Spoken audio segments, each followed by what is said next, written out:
Ladies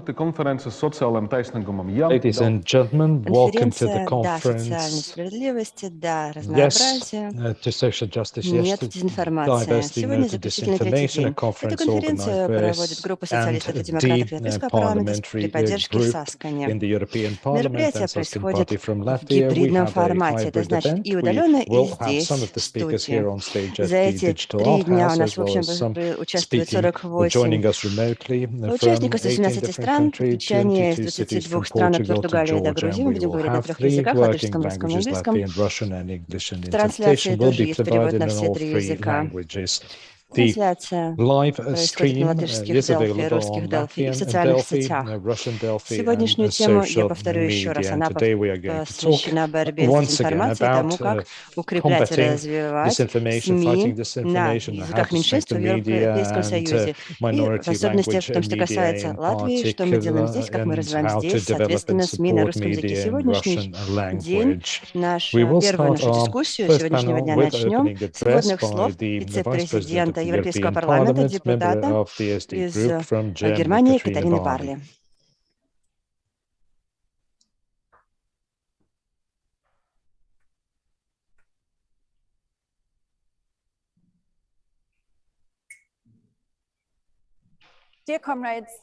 Дорогие товарищи, граждане, коллеги, распространение недостоверной информации, фейковых новостей очень возросло за последние годы. Это угроза для наших демократий, которая поляризирует дискуссионное пространство.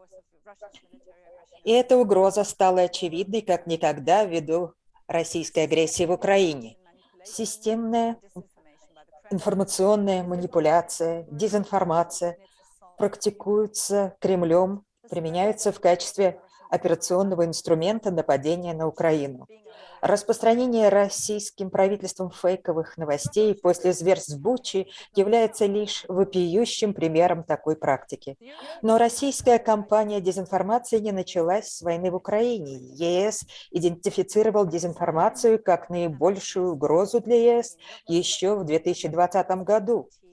Ради того, чтобы сеять панику и недоверие, Россия вела политику, направленную против ЕС в связи с пандемией коронавируса. Более того, Россия активно вмешивалась в избирательные кампании, референдумы, как, например, президентские выборы в США в 2016 году и голосование по Брексит и выборы в Европейский парламент в 2019 году. На своей собственной территории российские власти применили драконовские законы, чтобы заткнуть рот независимым СМИ и отдельным журналистам, в которых видели критиков правительства. В начале февраля Россия закрыла московский офис немецкой волны и отменила аккредитацию немецких foreign media outlets, including the BBC. Moreover, it passed a law imposing up to 15 years imprisonment for spreading news about the military that did not go in line with the Russian political agenda, even just for calling this war a war. This is unacceptable. The European Union cannot stand by and watch. It must act against this. Of course, as European legislator, we cannot change the rules within Russia or other countries using disinformation as a weapon.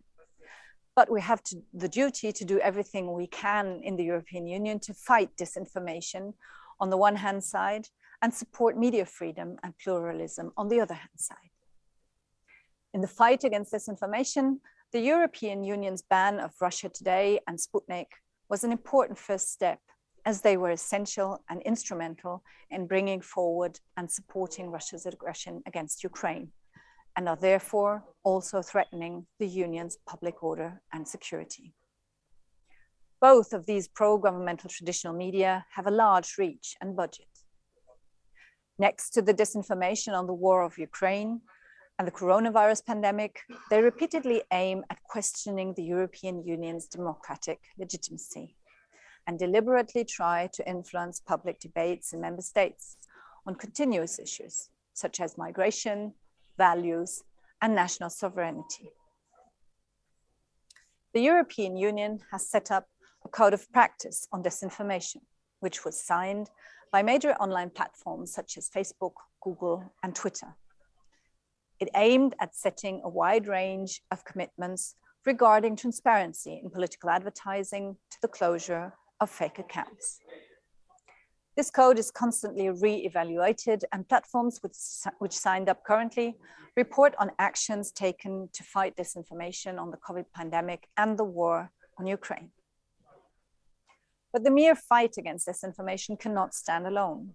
The European Union has to, in line with its fundamental values, continue to support media freedom and pluralism everywhere in the world. The European External Action Service has established an important project called EU versus Disinfo, aiming at increasing public awareness and understanding of the Kremlin's disinformation operations, and to help citizens in Europe and beyond develop resilience to digital information and media manipulation. Its articles are available in Russian and cover topics such as the pandemic, the war on Ukraine, and the political situation in Belarus. Besides that, the European Union is working on a European Media Freedom Act, aiming at proposing common rules and safeguards to protect the independence and pluralism of media. It concentrates on three main areas, such as transparency and independence, their healthy functioning, and the fair allocation of the state resources. It is planned for adoption in the third quarter of 2022.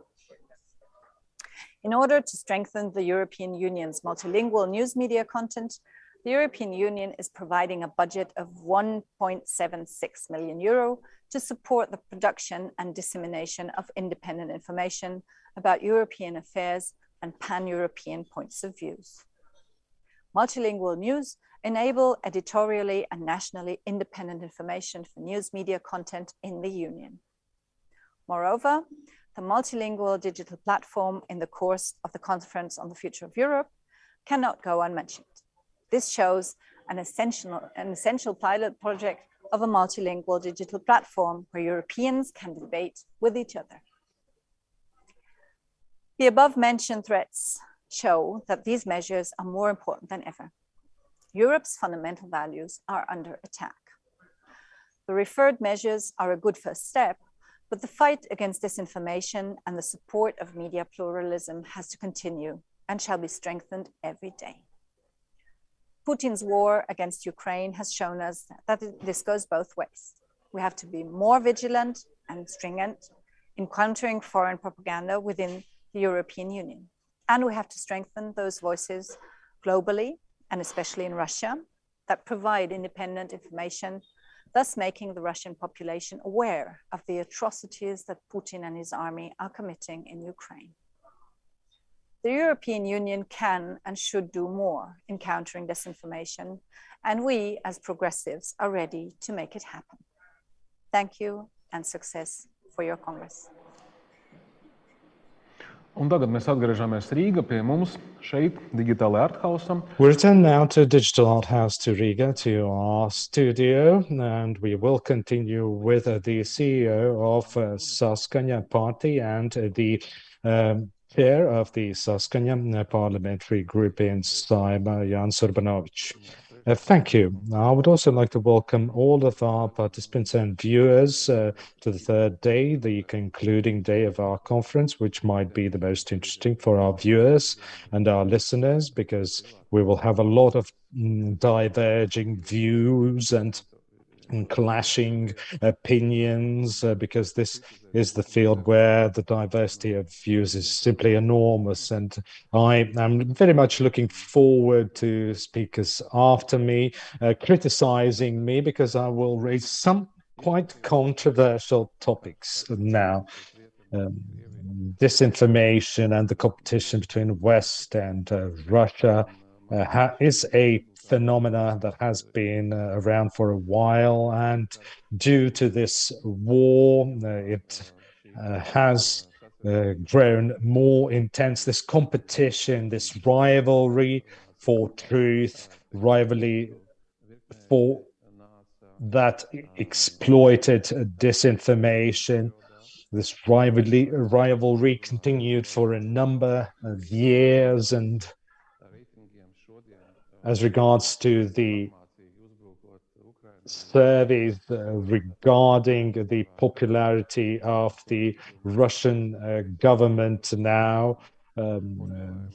This popularity has, of course, gone down because of the war in Ukraine, because of all the atrocities and all the sorrow that this war has caused. But since we're here in Latvia, I feel obliged to also raise my concerns and alarming trends that we are seeing right now, because quite many Latvians are keen to consume and have access to all kinds of information about global events, about domestic processes and European processes and trends and concerns and successes. They want to consume all this content in Russian.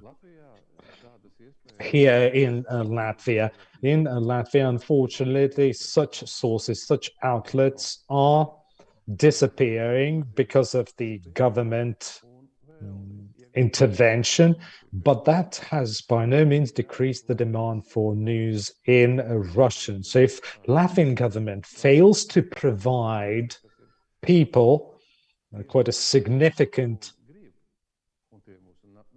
part of Latvian society who are used to and want to, and there are taxpayers, by the way, who want to receive news or read news in their home language, in Russian language that they are used to for their own money. For them, this is a problem. They don't see it fair that they are now have to look for other outlets, for other sources. And unfortunately for the government, these people find the news, find the content in Russian, which is not generated here in Latvia, but it comes from outside. So it's no wonder that they are seeing things differently than people who have access to our public service broadcasters or for public media.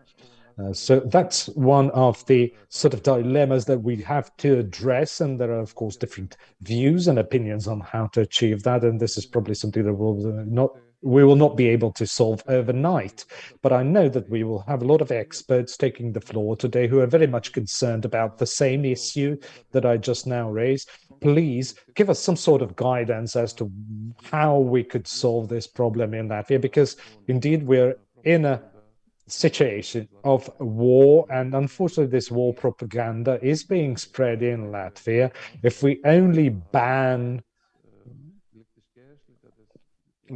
only impose broadcasting bans, I don't really think we're going to achieve a lot, at least not nowadays. I mean, people can find access to information if they want to, so they find the outlets that are available out there, and unfortunately Latvia has not provided such outlets, and it most probably, is a lack of proper understanding of the sort of the magnitude of the problem. The approach has been that we need to assimilate everyone needs to be integrated into Latvian culture, and very little regard has been given to news in Russian. We are living to a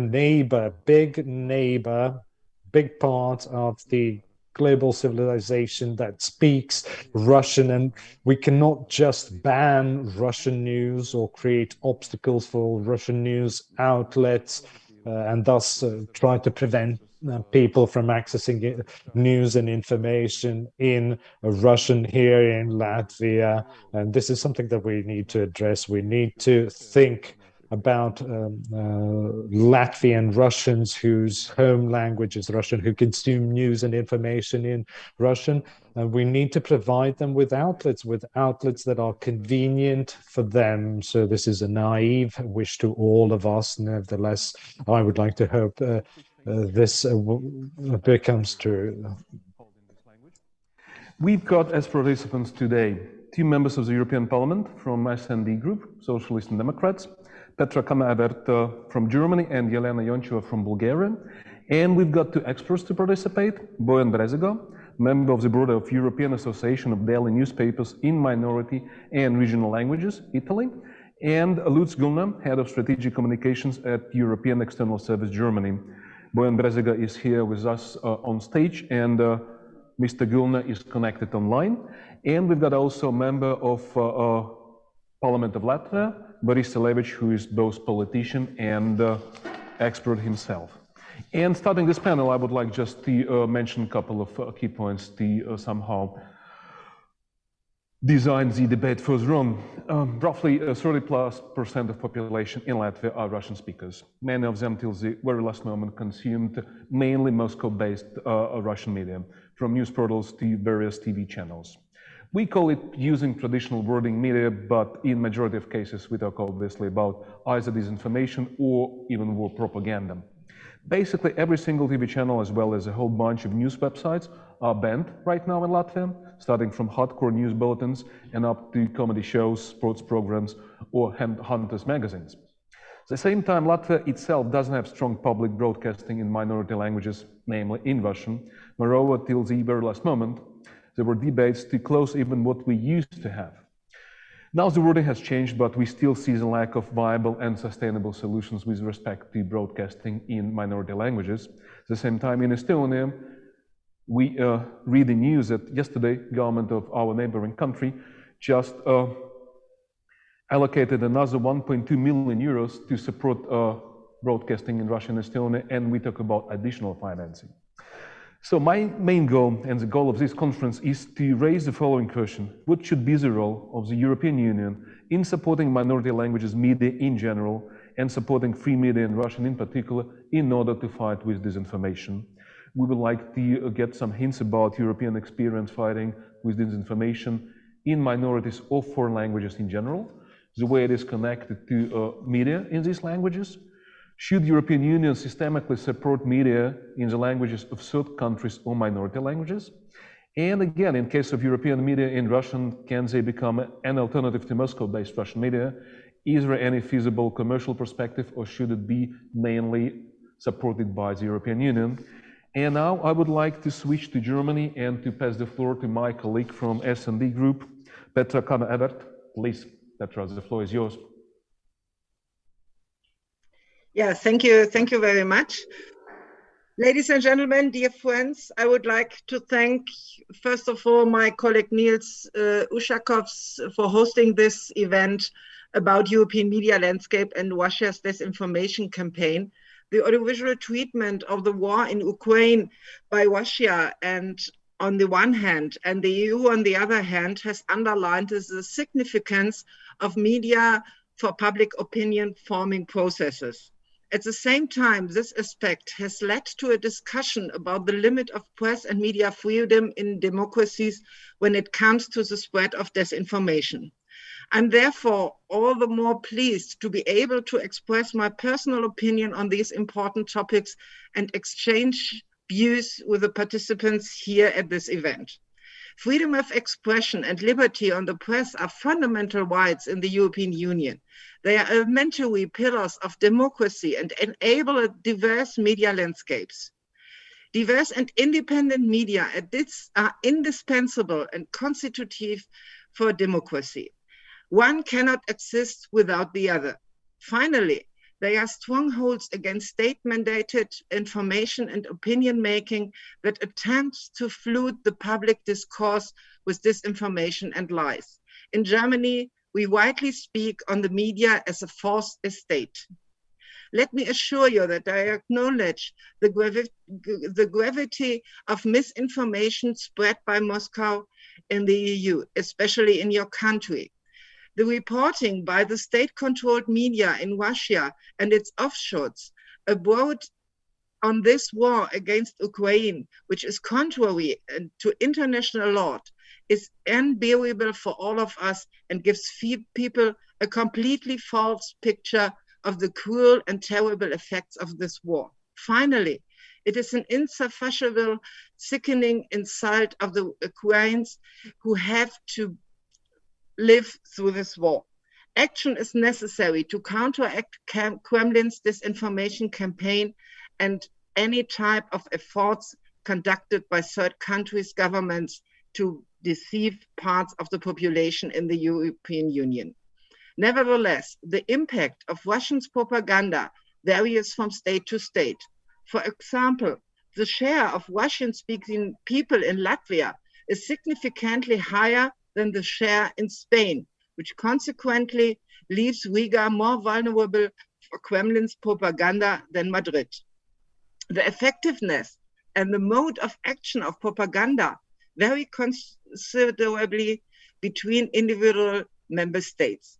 This leads me to believe that the approach towards tackling disinformation should be decided firstly by the respective EU member states, also since media regulation clearly is a subsidiarity policy field in the European Union.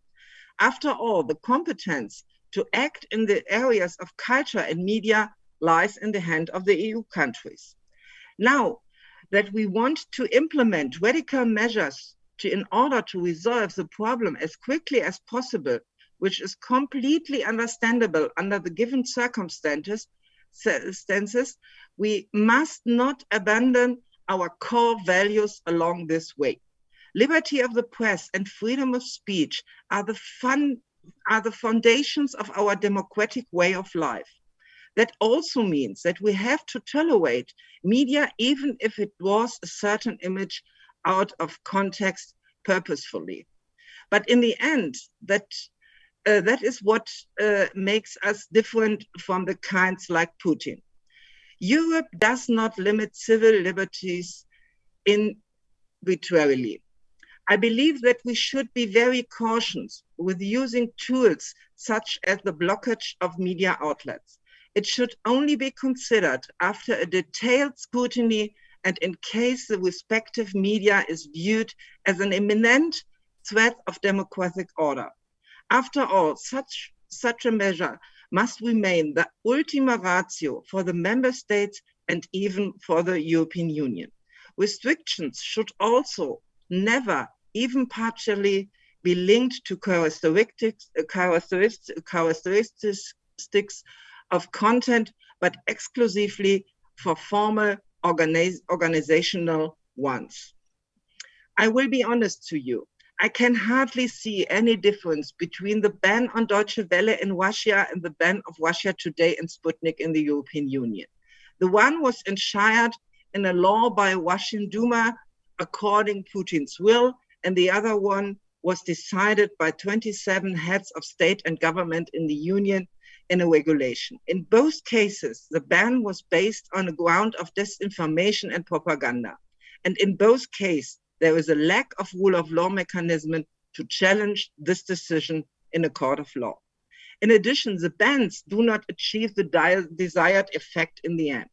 If you know the 6 letters and enter them directly in the address of the bar browser in your browser, you can still reach German language website of Russia Today. The page explains in detail what you need to do to reactivate the live stream, at least as of April 7. Any person who has at least some knowledge about the internet and how to use VPNs can circumvent the blockage of website effortlessly. However, that could be even worse, is that we would be offering Putin a target for criticism. He would point us saying they are not better than us. They are hypocrites. We will intervene significantly in media freedom without achieving the desired success in practice. My plea is that we must uphold all the democratic freedoms in good and in bad times. We should not make any steps that are usually conducted by autocrats and dictators. Instead of focusing on how to limit the possibilities of Kremlin's propaganda channels, we should think about what we could achieve with our own media landscape.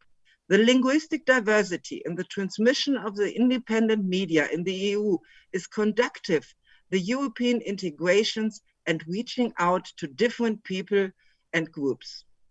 In addition, offerings in non-EU languages brings the media plurality into the homes of non-European population resisting in the European Union. Many European private and public broadcasters transmit their formats in Turkish, Arabic, or in Russia too, in Russian too. In my country, Germany, we have large communities speaking those non-EU languages, and a significant proportion of them consume media in their native language rather than in German.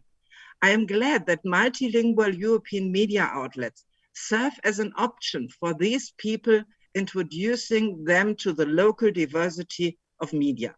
Furthermore, it is a means to show them subjects of European concerns and regional developments. Lastly, it can be a helpful tool to integrate non-EU migrants into the democratic and pluralistic society of the European Union. It took a moment, but since last Thursday, the first German federal television program has been offering its main news program also in Russian and with Ukrainian subtitles. The possibility for migrants to receive independent European media in their native language tackles the monopoly by the origin country's government and its information apparatus on their media consumption. The fact is that a number of these origin countries, namely Russia, Turkey, or Syria, are under authoritarian rules, and so is their media. Freedom of speech and liberty of press are heavily restricted and partially non-existent in these states. Propaganda and misinformation are fed of the population and to the diaspora. Multilingual European media, on the other hand, can balance out the propaganda machinery of authoritarian countries, leaving the users with reliable sources for current events and developments. The European media ultimately gives their audience a reflection of the civil liberties and the society they live in. While I strongly believe we should further European multilingual media, there are two things we should bear in mind. First of all, a state or the EU itself should not financially support a news or media outlets. But I could imagine that financial support earmarked for translations would be provided to press, radio, and television networks. Such networks exist already in the European Union, for example, Euronet Plus or the European Broadcasting Union, the EBU. In addition, the EU funds a number of projects, for example, by the Franco-German public service channel Arte for the subtitling of its program, of its programming in different languages. Like this, we can support, firstly, to translate content into non-EU languages that already exist, but it's of interest for the immigrants as well. In this way, we could no longer have to put up with the accusation by Putin that we ourselves were creating foreign propaganda. We can point out that the existing content is only translated into other languages in order to make it understandable for other parts of population. This could distinguish our media from Putin's propaganda, as here the content is created specifically for the foreign audience. Let's make it clear, both a share foreign language speakers as well as a share of local consumer misleading information spread by third countries. At least we know that some of the people with non-EU origins simply wants to receive news in a language they can understand. Furthering independent European multilingual media will create pertinent alternatives. They will break the monopoly of authoritarian governments on media consumption. Finally, this type of measures will facilitate the integration of certain people groups into the sphere of pluralistic and democratic values by introducing them to a multi-faced European media landscape. A prerequisite for this is what we respect these European values ourselves by not limiting the freedom of press. Our focus clearly must remain on strengthening a diverse, independent, multilingual EU media landscape. A diverse and independent media landscape in Europe, which also critically examines the actions of those in power and repeatedly puts its finger on social wounds, points out undesirable developments and stimulates social debates, is and remain the best guarantor for a functioning democracy. We should protect and promote it. Thank you very much for your attention, and I wish the conference many more good debates. Thank you very much. Thank you, Petra, for your inspiring presentation. And we've got instantly one follow-up question from the stage from Boris Selevich, member of the Latvian Parliament. Boris, the floor is yours. Please ask the question. Yes, thank you for a very interesting presentation. But I have some doubts, frankly speaking. Let me play the devil's advocate for a while. So I fully agree with you that the freedom of expression is one of the most fundamental rights. But this right is not absolute. A democratic state not only may, but sometimes must restrict the freedom of expression in the cases mentioned, in particular in the European Convention of Human Rights. And when you draw parallels between the measures aiming at restricting some media in Russia and in the European Union, I believe you somehow disregard the key issue, whether this restriction is well justified, whether it is really based on legitimate public interest, like prohibition of hate speech or calls for violence, calls for discrimination, and propaganda of war, because it's not a secret that a big majority of Russian people today do support aggression in Ukraine. And it's obvious that this is a result of 20 years long propaganda and denigrating of Ukraine as a state and Ukrainians as a people, and now we see the results. So do you believe that we still must have some mechanisms to protect Europeans from this absolutely degrading propaganda? Because propaganda is not enumerated, is not mentioned in the European Convention of Human Rights as a basis for possible limitations on the freedom of expression. So shouldn't we think about this? Thank you. Thank you, Boris. Petra, please. Yeah, it's true that a ban, for me, a ban is not really the best solution to tackle disinformation. I think we have to have more trust in our own independent media landscape, and that we can be sure that our independent medias can also show the way of disinformation and show what are the false informations. And therefore, you're right that media freedom is not without borders. But in the end, we always have to think what is the best way and in which way we can support independent medias. And I think we have to be always very, very careful in the way we limit the media freedom and the press freedom, and in which way we can strengthen our own independent media landscape and the free flow of information. And therefore, I think every ban, especially a ban which is not really helpful and which not really helps, because you can reach all the disinformations from Russia Today and from other state media in Russia in the end. Therefore, we have to take care that the independent media acts in a wide way against this disinformation and show also this disinformation. Sorry for my bad English, but I hope I could make it a little bit clearer in which way I think.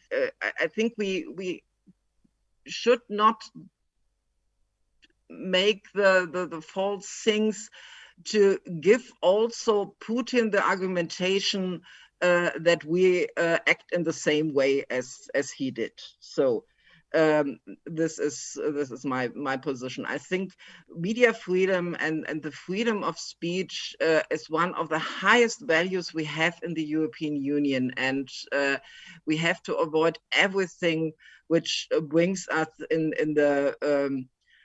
the near of dictatorships and people who decides about disinformation and what is disinformation. And therefore, I'm very critical. I think we have other options to act against such disinformation, and we have to have a little bit more trust in our own media landscape. Thank you so much, Petra, for your answer and for your optimism. We all need it, actually, these days. And we switch back to Riga, and the floor goes to the top expert, professional who participates in our debate, Bojan Brezega, person who represents at the European level media in the languages of ethnic and regional minorities. Please, the floor is yours. Well, thank you for the invitation to this important conference. I don't believe that we are going to solve today one very important problem. Where is the limit of our freedom? Where exactly our freedom clashes with the freedom of our people? I'm speaking about freedom of speech, maybe, of freedom which is very important and is the topic of this conference. It will never be solved, I imagine, because there are different interests, there are different states, different communities, different organizations, and everybody claims the freedom. But now this conference has been planned, if I well understand, much before the last invasion of Ukraine, and it was to discuss about the role of minorities and role of minority media, specifically within the discussion of the future of the European Union. And now, with what happens in Ukraine, this topic has become even more important and more interesting for all of us. I would just mention that the United Nations rapporteur for minorities, Professor Fernand de Varenne, one of the most important, most relevant experts on minority issues of the world, dedicated last year to the topic of conflicts between states and within states. And his basic statement was that and he wrote this in the final document given to the United Nations Human Rights Council last December, that in most conflicts over the globe, minorities have been involved. So a correct approach to this topic is really needed. And if you look deeply in Ukraine events, you will realize that the recent Ukraine war enters in such category. Well, in a few minutes you gave me today, it's not possible to develop deep policy on minorities within the future of the European Union.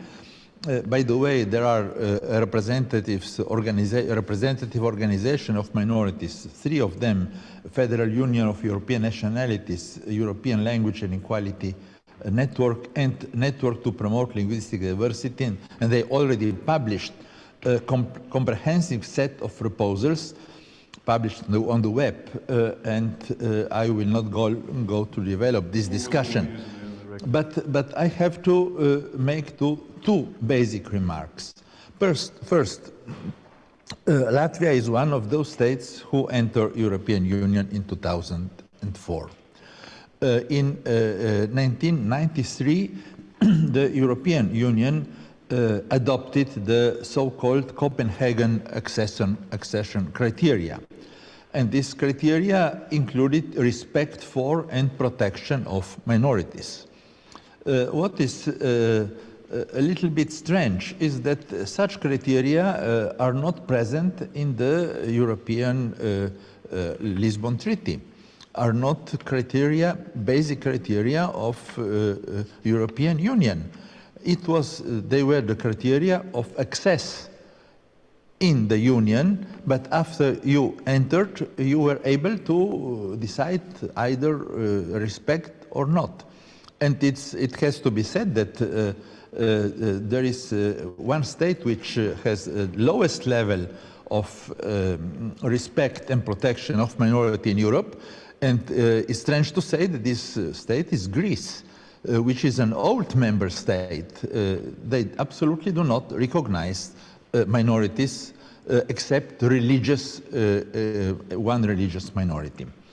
So the first thing we should discuss in this all the debate of the future of European Union is to include in the European Treaty this accession Copenhagen criteria, and to give the European Commission the task to monitor the implementation of such criteria, and in the case of infringement, to open the procedure at the European Union Court of Justice. And the monitoring could be based on the, for example, on the criteria of the Framework Convention for the Protection of National Minority. They already exist. We know that they exist, and we know that almost all European Union member states, with the exception of France and Greece, already ratified this convention. And now let me speak about the topic on minority media. I'm a journalist. I have been a long-time editor-in-chief of Minority daily newspaper. Primorski Dnevnik is a daily newspaper of Slovenian minority in Italy.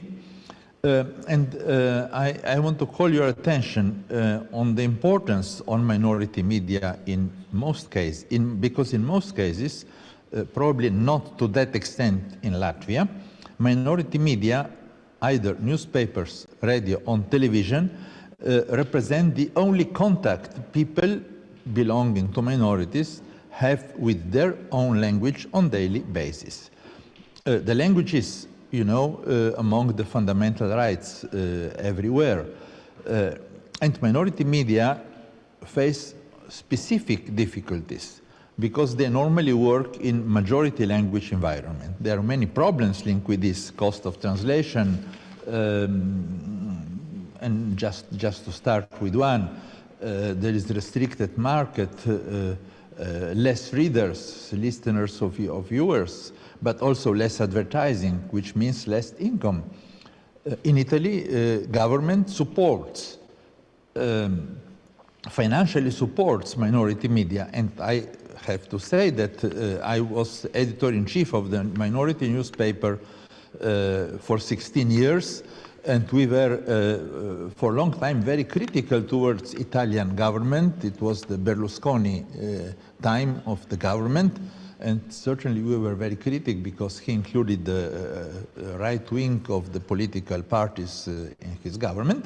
But in no any occasion, nobody from the government called me or said me, well, you get government's money, you should, in a way, write in a different way about government. This is freedom, and we put it as an example. Now, in Midas, Minority Daily newspaper, we had time ago some Russian newspapers from Estonia and from Latvia. I understand that all these newspapers closed down. Now there is another newspaper in Latvia, but still hasn't decided to enter our organization. And I will not enter into politics. I understand a little bit Russian, but I know that those newspapers were not very in favor in Latvia and in Estonia to the government and to independence and to use of their own languages. I was sophisticated, yeah? Yes, well, I was quite disappointed about the political content, but I still agree with the opportunity that speakers of minorities get printed news together with radio and television. I will react to those we heard beforehand from your colleague from Germany about the translation or something similar. I think that translation is never a good solution. What we need for media, we need an original text written in minority language. People should understand and people should get this media as their own media. And I think that nowadays, with what's happening in Ukraine, a good independent television service here in Latvia and maybe in Estonia as well, and tomorrow, if the war will be over, also in Ukraine, where will still exist a minority, a Russian minority, will be needed.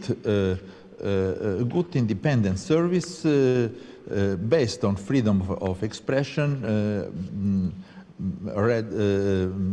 organized by people who are national of those states, and maybe supported by European Union.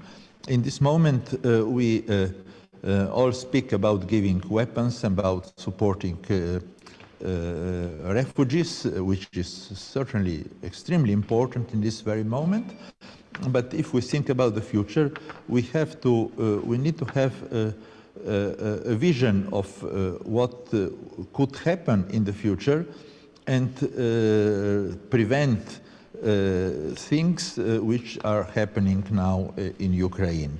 And I think the good independent media service, mainly television, because television is more important than newspapers, definitely should be really needed in all this area to cover in Russian language the views of European Union and the way we understand the freedom of expression. Thank you so much. And I would like now to switch, before we will get an opportunity to ask you additional questions, to you, Mr. Gulnam, who is the head of strategic communications at European External Service. And probably you could provide your dimension on how to find a compromise between the freedom of speech on one hand and security and fight with sometimes war propaganda on the other hand. Mr. Gulnam, the floor is yours, please. Thank you very much, and good afternoon from Brussels. I don't want to repeat anything that has been said before. That's why I just want to, for this debate, kind of make a very, very important point. I think we need to distinguish the disinformation in terms of the content that we are seeing. So specific forms of propaganda, specific views that are expressed that might be painful, etc. And so that is on the one side, the content, and on the other side, kind of a behavioral pattern of disinformation, of misleading and manipulating. I think if we make the distinction between content and behavior, this is for me the key to get, excuse me, to get out of this this debate. You know, is it now justified to restrict or not, and in which cases? So let me explain this a little bit. In our work, which we are doing already since 2015, we always came to the point: what is it that we can label, that we should expose as disinformation coming from the so-called pro-Kremlin disinformation system? And we have taken an approach that we said it is not the one article, it is not the one opinion or the one opinion expressed, but it is the pattern behind it. It is the constant, coordinated, systematic, and well-financed kind of activity of another state that aims to interfere, that aims to manipulate the information environment of another state. I think this is a very, very important distinction, maybe good for our debate, because that would lead us away about what is the role of authorities, for example, to establish, excuse me, what is right and what is wrong, what we want to hear, what we don't want to hear, but to say, what are the rules of the game in our open society where everybody can express their opinions, provided, of course, these are genuine expressions of opinion and not state-sponsored kind of manipulation activities. And this manipulation, just to expand a little bit on this point, can have three levels. Of course, it is also the content. But let me maybe take it a point further. The content is not only what is said, but it's also how the content is supported. There's very often, we see in the so-called reporting of the outlets that we just talked about, we see the use of manipulated photographs, of deep fake kind of generated videos, for example. And the real question, and I think that is also what was just expressed by the professor, you know, is kind of, how do we balance kind of this? How do we balance then the right of expression on the one hand and the legitimate, let's say, need also for the state to protect its citizens against this manipulation? So manipulation at the level of content. The manipulation can also be at the level of identities. Very often, we see a lot of these so-called information outlets, these TV channels that actually do not actually operate with real journalists. We see articles that are written by people who don't exist, with false aliases, etc. So I think this need for transparency also, who's writing, who's expressing his view on which status that is, I think is extremely important. And the third level of manipulation that we should also not kind of write off too quickly is the manipulation of the reach. So sometimes content is amplified by very artificial means, which has nothing to do with a genuine kind of expression of opinion and a multiplication by people who like it. It is more a multiplication by technical means, sometimes by manipulative means, in particular in the social media. So my proposal for this debate is really to make a very sharp distinction between a state activity that is behind there and kind of the content that expresses genuine kind of opinions. Second point I wanted to make in particular on RT and Sputnik, on the decisions that were taken at European level. And I'm afraid I have to nuance a little bit what MEP Kammer-Evert has said. We have not banned RT and Sputnik. We have imposed sanctions. And that sounds like a semantic kind of a small difference. But why have we taken that decision? Not because we didn't like the one or the other article on RT and Sputnik, but because these two outlets have been used as a tool of another state to support its illegal activities, in that case in Ukraine, undermining the integrity, the territorial integrity, and with the ongoing war. So it was not because we didn't or we wanted to silence critiques, but because of this systematic use of these outlets. And also it was said that there is no way of legal redress in the European Union. That is actually false. Everything that we do is subject to legal redress. And as a matter of fact, there is a court case ongoing against the decision of the Council to impose these sanctions. Sanctions, by the way, are always time-bound, are always subject to specific situations, and always need to be justified. So I just want to push back on this idea that there was a general ban on these issues because we didn't like what they said.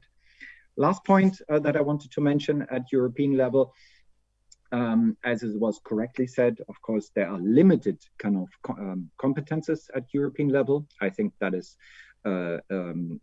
good, and that is, of course, also in the treaties like that. However, there are some kind of rules of the game that need to be looked at. And the Commission, the colleagues in the European Commission are currently working on a European Media Freedom Act. It's in the Commission work program, which exactly tries to put these different elements together again. What are at European level, given the competences also at European, at this EU level, what are kind of the necessary rules of the game that we should put out there? Very last point, and that's more a point of information. a very, very respectable organization like Reporters Without Borders have made a proposal how to address this issue, this imbalance, let's say. In one state, in one country, there is no access to information at all, and also your own kind of outlets, be it Deutsche Welle or wherever, are banned, are prohibited, are subject to censorship, while our market is very, very open. There is a good reason for this openness. But Reporters Without Borders have made a proposal. I don't know whether this is already very, very public, but I think it's worthwhile thinking about this, is to maybe think a little bit about a reciprocity kind of approach in these areas. I just put it out there as food for thought, based on very objective criteria. And I come back to my very first point and would like to stop. Let's make a difference between kind of outlets that are used as instruments that are controlled by a state, where there is no editorial freedom, where there is no real journalism happening, where there is an instrument that is being used. And on the other side, kind of real opinions that might be very critical, that might have opinions that even hurt, but which should be absolutely, absolutely safeguarded by our freedom of expression, which is one of the highest goods that we need to defend. Back to Riga. Thank you very much. Your deep analysis. And now we are switching back to Riga. And Boris, you've got roughly 14 minutes to ask a question and to present, let and sum up. Please, Boris. And the question goes to Mr. Brezigan. So first the question. To Mr. Brezigan. Yeah. Yeah, okay. So, Bojan, you said that in many cases exactly the printed newspaper is the most important tool to preserve identity of minorities. Do you see some differences in approaches with regard to, let's say, autochthonous indigenous minorities on one hand, or big transfrontier minorities living in the territory of the European Union, like Turkish, Arabic, Kurdish, or Russian minorities? Do you believe that we should use, we should apply the same approach to the both types of minorities, or there must be some differences? I'm firmly convinced that we cannot use the same approach, because the so-called old minorities, traditional minorities, are linked to the territory. We have the territory. We have the names of villages, the names of towns. We have our names we have to keep. Is the history, is the songs which are linked to a specific territory. With the music, is the culture, the books, while the new minorities, which I fully respect, have different problems. They need to keep the language, and they need to keep this language in connection with the original state. Turkish language is not one language of Berlin. There are no streets in Berlin which relates to Turkish community historically. They are a new community. They always relate to Turkey. And their songs, their music, their literature, everything comes from Turkey. It's not local. While, for example, let me speak about my community, Slovene community in Trieste, has documents since 15th, 16th century linked to the territory. Our names of the villages are originally Slovenian names and then were translated into Italian. So this link with the territory, link with the culture is something different, and minority media should consider this way. I know that there are many media, many newspapers in different languages. There were, for example, during the problems of Kosovo, there were 3 Albanian newspapers from Kosovo where Serbia prohibited Albanian language, settled in Switzerland. And we, as the organization, supported them. But it was something completely different. Thank you so much. And Boris, please. Yeah, and I would like to express my gratitude to the second speaker for a really very deep analysis of the situation. But again, the question is, what can we do, in fact? Because if we deal with systematic propaganda and systematic production of fake news, and as you mentioned yourself, the ban can be applied, but it's not a universal remedy. What can we do for debunking or refuting this information? Is it possible to organize effective alternative information? Because we know that fact-checking, first, it takes time, because if it's diligent work, it takes a long time. It never reaches the same audience as the initial propaganda and fake news. What, in your view, the European Union and the Commission in particular and external service could do, and how to approach this problem properly? Much. Of course, there is not the silver bullet, that would solve everything, because otherwise we wouldn't be discussing it here. And it's a very careful balance that we need to find between safeguarding the rights of the individual and the fundamental rights on the one hand, and protecting also societies. That is for sure. And I think somebody said it beforehand. Also, this panel will not solve it.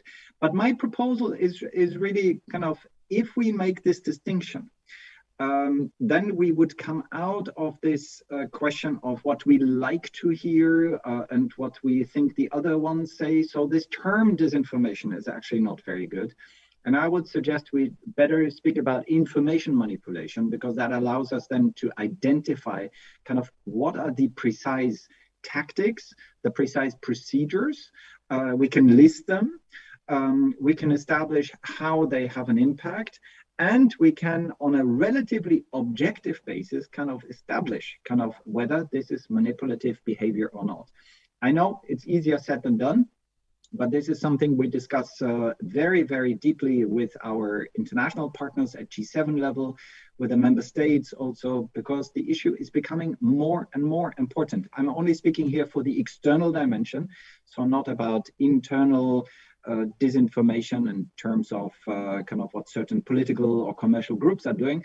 I'm really speaking about what are external countries or external actors are doing, and where it becomes a foreign and security policy.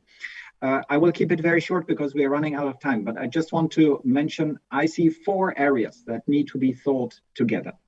The first one is awareness raising. If we don't know who is doing what, if we cannot expose it, if we cannot show it, it will be very difficult to actually find a remedy to the problem. I don't think it's a good remedy to say there is disinformation, we need to do something about it. It's more kind of, we need to analyze there is disinformation, which is orchestrated, which is coordinated from another state, which has certain aims and which can harm very specific public goods on our side, be it health, as we have seen in the corona pandemic, or now also in terms of public order, etc. So we need to link these. That's the first area. The second area is the broadest one, and I think it has been mentioned by the professor and by many others, is what we call societal resilience. It can be fact-checking organizations. It can be better on the educational side. All these elements don't help at the short term, but I think are crucial, to have informed citizens who can make the distinctions in the end themselves. And that also includes kind of civil society organizations. In my view, it is not the role or not the exclusive role of the state, of the government, to deal with this. I think we need a strong anchoring in a civil society. And I think there I agree with many of the speakers before. The third area, which we did not discuss, is very specific to social media in particular, is we need better rules of the game in that field. I think it was mentioned by Katarina Barley. the Code of Practice, the Digital Services Act, all these things are very, very important. Yes, and the fourth area for me is what I mentioned in terms of, let's also think whether we have foreign policy tools, that allow us to defend ourselves the moment kind of we have seen that this is overstepping kind of the lines that we can define objectively. I think these are not kind of easily put into practice, but these are some guiding thoughts that we are working on at the moment very intensely. Thank you very much. Thank you once again. And Boris, you've got 5 more minutes. Thank you. As we heard already today, in fact, this issue of minority media in Europe has different aspects or different dimensions. So first, it's actually a very important component of the general policy of diversity, of unity and diversity within the European Union. And in this sense, it corresponds to one of the basic values. And we heard from Bojan that indeed media is one of the most important preconditions for preservation of identity of some groups. Second, freedom of speech. We heard this from virtually all speakers today, and we are aware that the very principle, the very concept of freedom of speech covers not only the substance, the content of the ideas which are disseminated or received, but also the form in which these ideas or information are disseminated and received, including language. And the third is security, as we see now very clearly.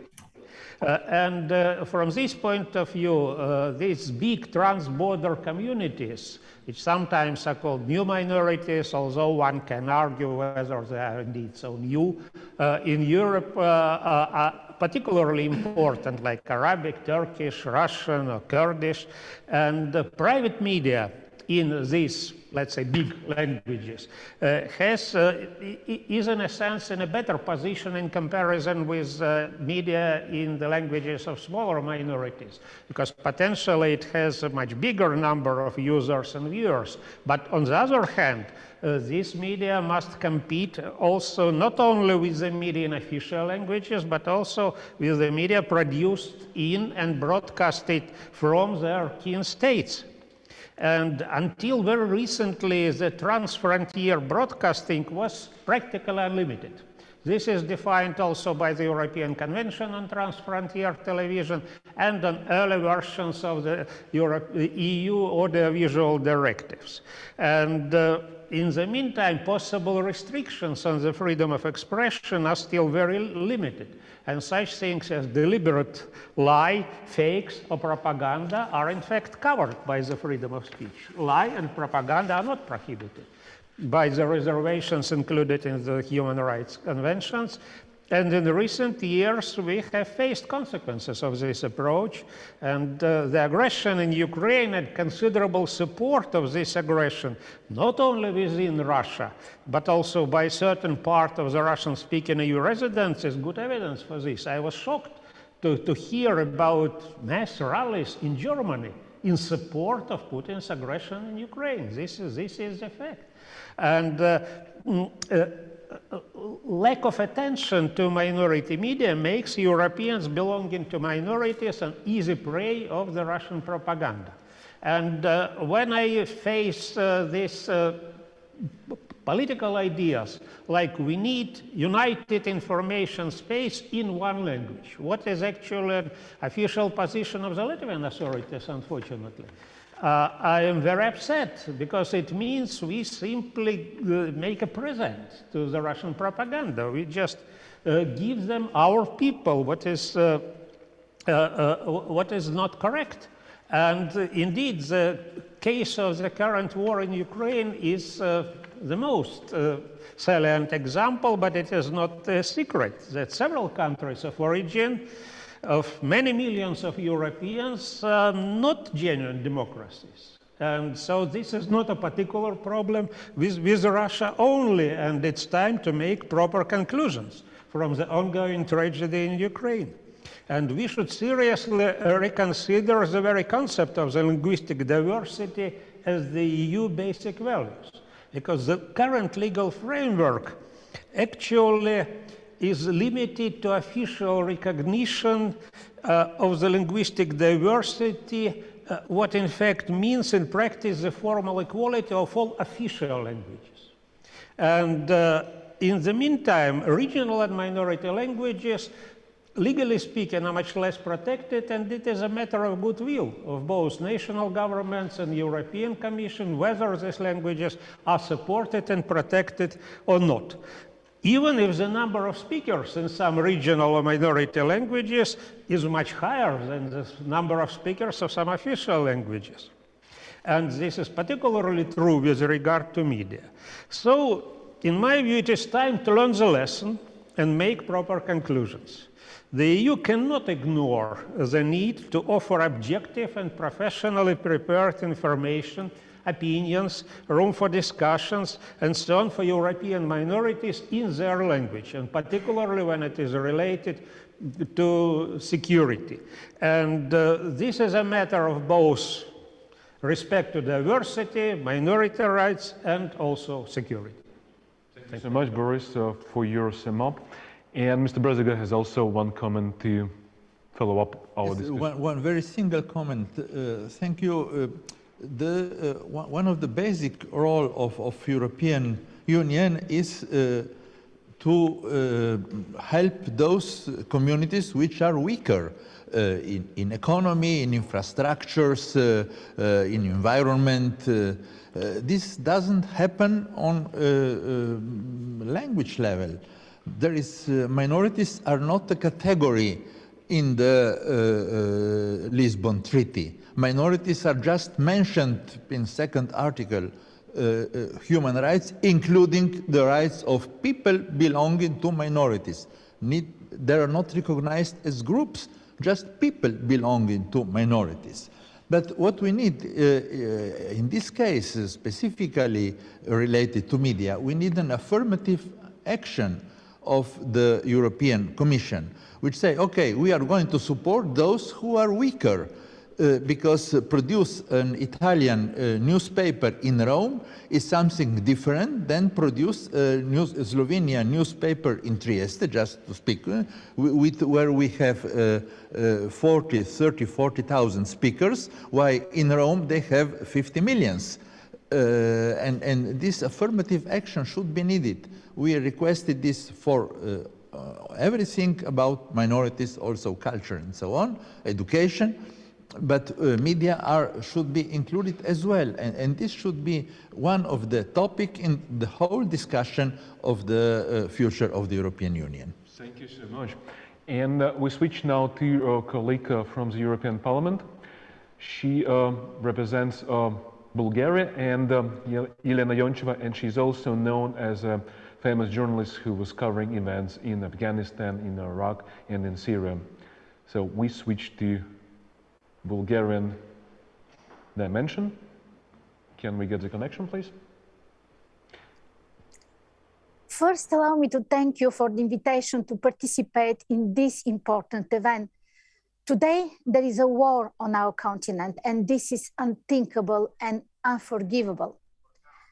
And the theme of our freedom, the one we fought for and stand for, is especially important. Firstly, the right of every community, a minority in the European Union, to use and to speak their mother tongue is part of our freedom. Advocating, fighting for diversity and tolerance is what has allowed us to live in peace for decades. The diversity of the languages in which we communicate, it's also part of our European values. And we have to keep this diversity carefully. Every attack against our language is also an attack on Europe and can pave the road to conflicts and war. And no matter what language we speak, we are right, upholding freedom of speech is our core value. It is the foundation of which democracy is built. In countries where this media freedom is beginning to crack down, there is gradually settling dictatorship. The media freedom is not a given. This is an everyday battle, and the media should not be distorted, stigmatized, labeled as convenient and inconvenient in right and wrong media. The only criteria for journalism is whether it complies with the basic requirements of objectivity, whether it conducts its investigations professionally, whether it checks all available facts, whether it presents different points of view. And I said these words not only as a politician from the group of the Progressive Alliance of Socialists Democrats in the European Parliament, which has always upheld the principles of freedom and speech. I say them as a journalist who has covered conflicts, war for the last 20 years. The first casualties of war is truth. This was said more than 100 years ago. Unfortunately, today, these words may sound like this. The first casualties of war is the journalism, the freedom of speech. It could be. But how and why did we allow this happen? In 2003, I was in Baghdad and covered the coalition's military intervention. Operation Remember, Shock and Awe. Then in Baghdad, a rocket hit the office of Al Jazeera TV because it was supposed not to have the right view of events. For the last 20 years, the media has been seen as one of the weapons of war, unfortunately, especially the big media, which can influence on public opinion, are gradually becoming an instrument of the strong of the day. And the media is moving away from its main function, to inform objectively. And they're starting to become our media and enemy media, our media and enemy media. And during war, enemies are often either destroyed or banned. Remember, in Belgrade 20 years ago, a rocket hit the television building. In Gaza, rockets were fired at the Associated Press and Al Jazeera TV. The TV tower was hit in Kiev on the 1st of March. And after February 24, Moscow completely shut down a number of Russian media outlets, among them the Echo of Moscow and Dosh TV. The BBC, Deutsche Welle, and the Voice of America were blocked. What was the European response? We banned the enemy media. I understand the arguments to stop misinformation, but I believe this is not the way. Disinformation could be stopped in only one way, when you allow the public to have a wide range of information, when there is a debate, when there are many reporters on the ground to tell what is really happening. This is the best weapon against misinformation. The ban reinforced the feeling that freedom of speech, journalism is gradually being replaced by propaganda. And yet, in today's world of social media, we cannot stop. We cannot control the flow of information. We can just slow it down temporarily. Banning the media is a weak position. Europe is not weak. Moreover, the European Union, the Socialists and Democrats have always fought for the freedom of speech. That is why we're strong. We are strong with the ideas we stand for, with the opportunity to have an open debate. And we are strong by the power of our arguments. Our efforts are focused on building a society that is educated, which has critical thinking, a society that should not be taught how to think correctly. The European media have huge experience in upholding professional journalistic criteria. And we in Eastern Europe have learned from them for a long time. The only way to effectively stop fake news is by providing quality information ourselves. And this is the only way to gain trust.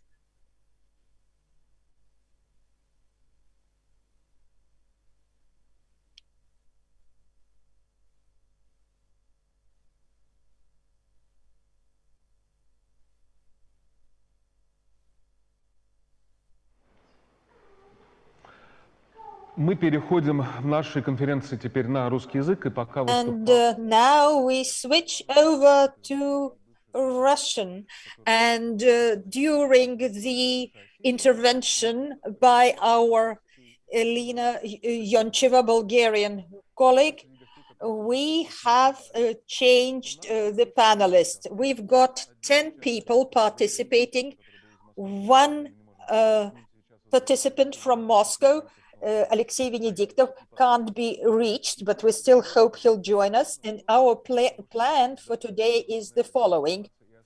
So we have discussed disinformation in mass media, and now we are going to discuss the future of a Russian language media, whether they are going to be associated with specific towns and territories, or we are going to talk about the mass media catering for the needs of those people who live in Europe, and whether there will be created a decent alternative in Russian, decent alternative to the media content created in Russia.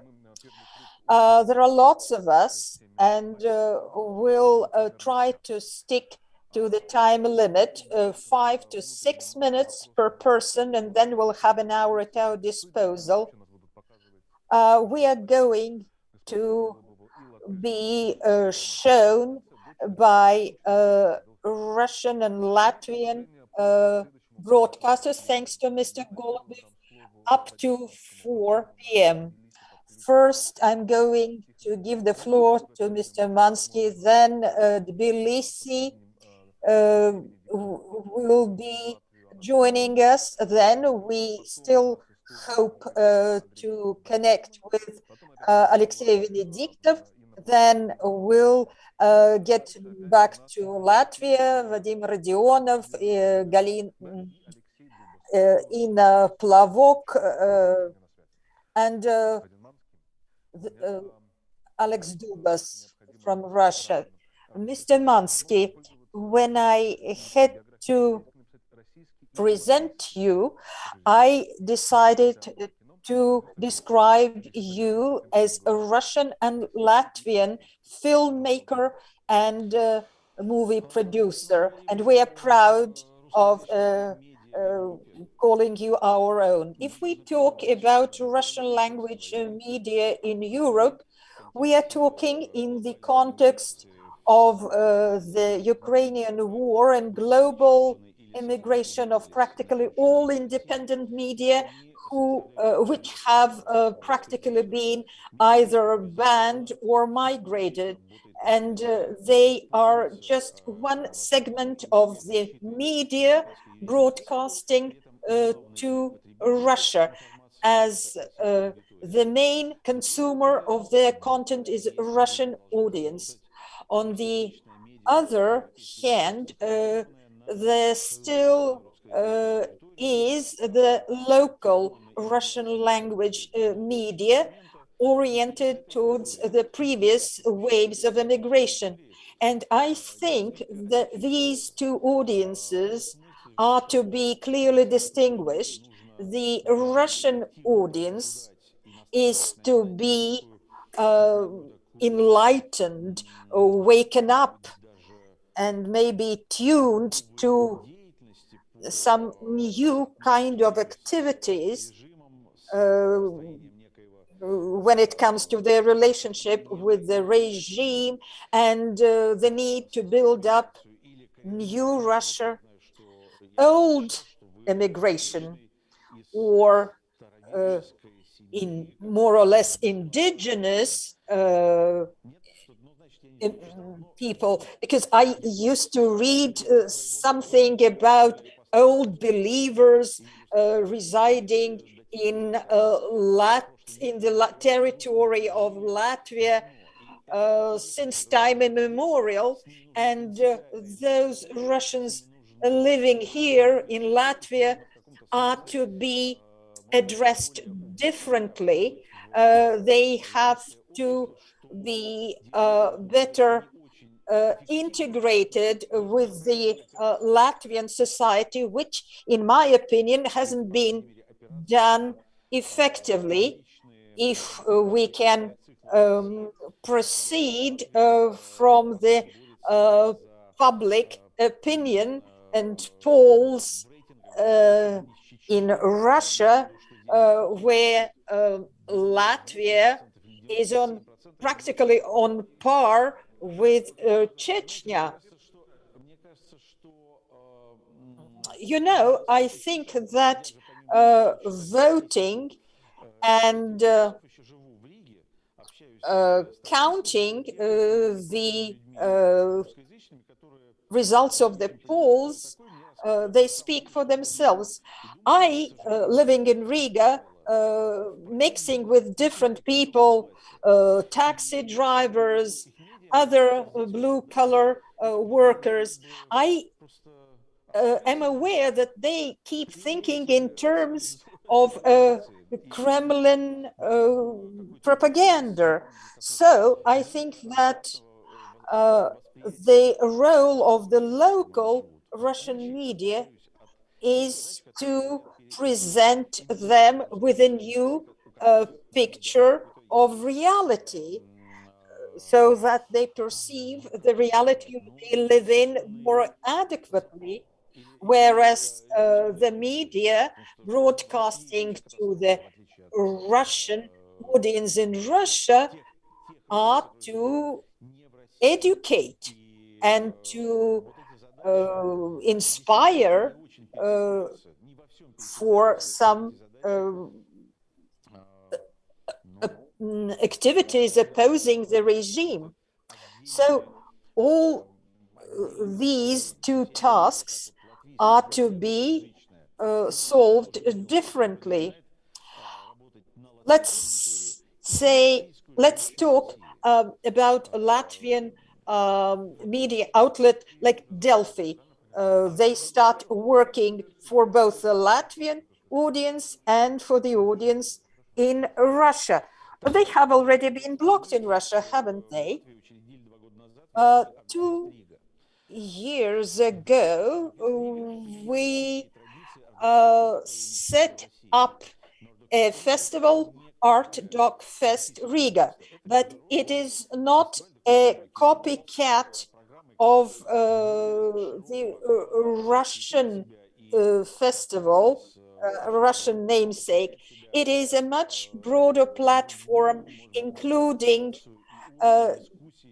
different level of discussion, embracing more countries, and it would be strange to transfer a Russian festival to the Latvian territory. It is not needed here. But nevertheless, despite the fact that we have practically been closed, we keep working in Russia, and we have been thinking about the mechanisms of how to sustain our activities in Russia, and that activity has to differ quite dramatically from the activities to be practiced in Latvia. So we are dealing with different audiences and have to work differently. Full stop. Thank you.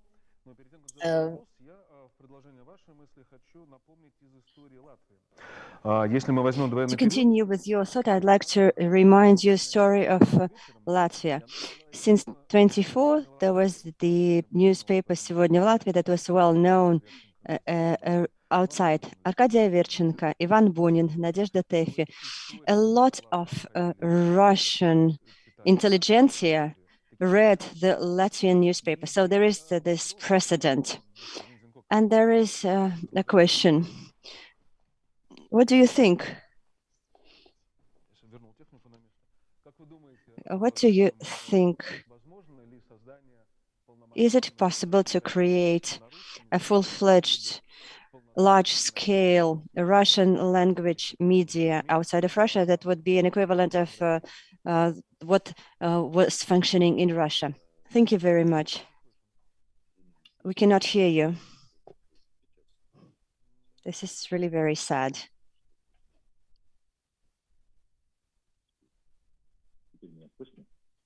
Can you hear me now?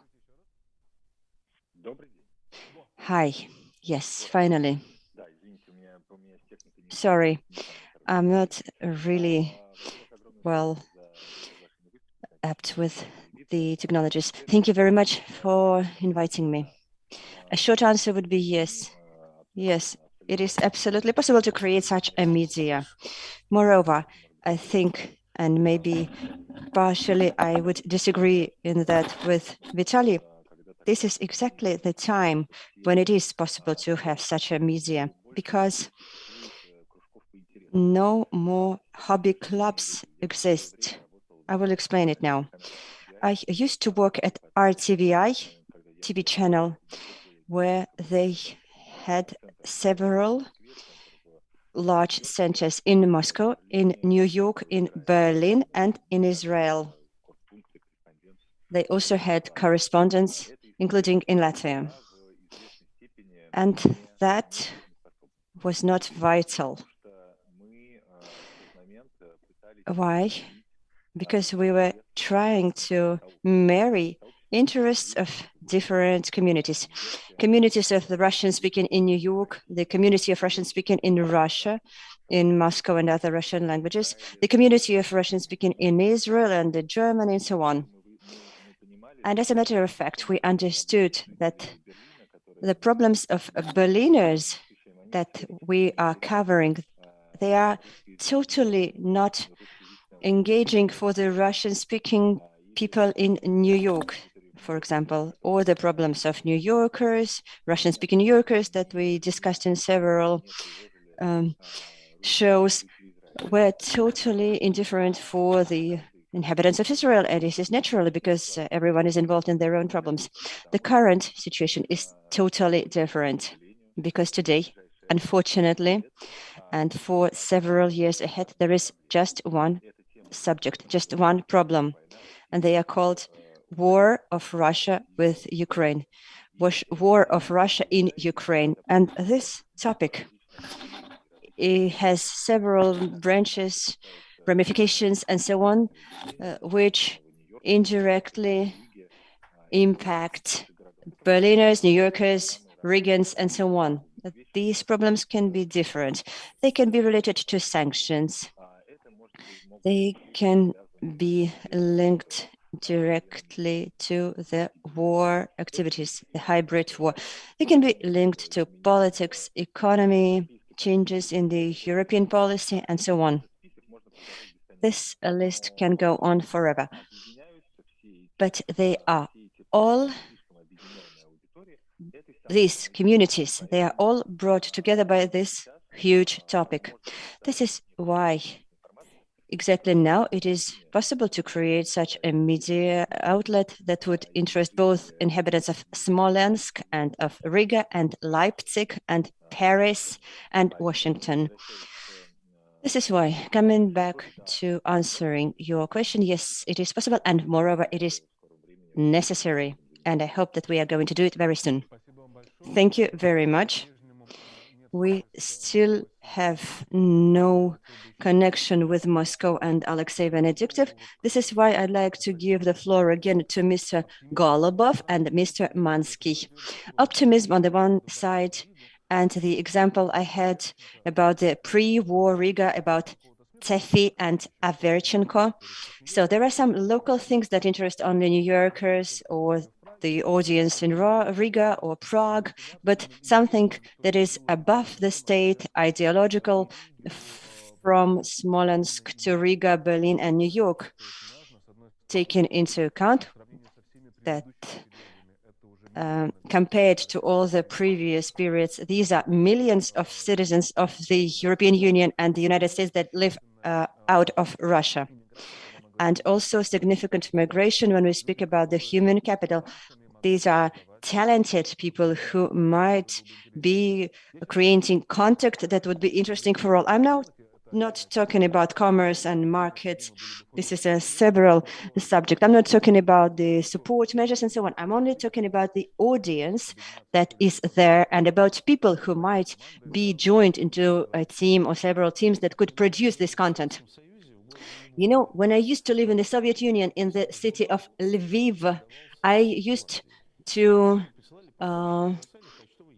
sign up for a journal that was published in Riga, and I used to get it in my post box. It was a journal about music, culture, and so on, and I lived in Lviv, and I was interested in reading a journal that was published in Riga, because we lived in the same country, and I was interested in reading the point of view of a part of a country that was more advanced, but we were on the same wave, on the same page, so to say. So each country has its own wavelength, so to say, and I think that each state should create its own wavelength, and they should produce their own point of view, including towards war that Tikhon Dyadko has just mentioned. Even the attitude, your stance towards the war can be different regarding, depending on the territory. I am in support of this intimate dialogue. I, in part, came to Latvia because I didn't want to be in this unifying environment. I wanted to live in this country and to observe the world from this country and from this city. This is comprehensive for me. This is wholesome for me. Sometimes I feel like masochistic and I switch on the Belarusian state TV. There used to be such an opportunity. By the way, Dost has been banned, but the Belarusian TV channels were still active. I don't know what's the logic behind that, but that was the fact. So I was sometimes interested in seeing how do the state media of Belarus are explaining all this absurdity, all this massacre that is happening in their own country. And the technologies and the freedoms of Europe were allowing me to do that. But I don't feel like watching the Belarusian TV all the time. I want to see the Latvian point of view. If I feel like seeing the Ukrainian point of view as a consumer of media, for example, currently I am watching the Ukrainian TV. I used to watch Dost. I used to be choosing between Dost, current time, and the Ukrainian TV. Now Dost has been banned, has been switched off, sorry. And now I'm watching Ukrainian. Thanks God, I understand the Ukrainian language, and it is more important for me to watch it now because I wanted to feel within the problem. I don't need any interpretations. So I will reiterate once again, I disagree with Tikhon that the war in Ukraine can unify the world with the single sound. There is no single sound. Unique positions, unique views. This is what makes the world rich, and this is what I want to get from the world. Thank you for mentioning that journal. It was funnier than crocodile. And now Delphi, an example of high-quality journalism in the Russian language that we can see in the 3 Baltic countries, Estonia, Latvia, Lithuania.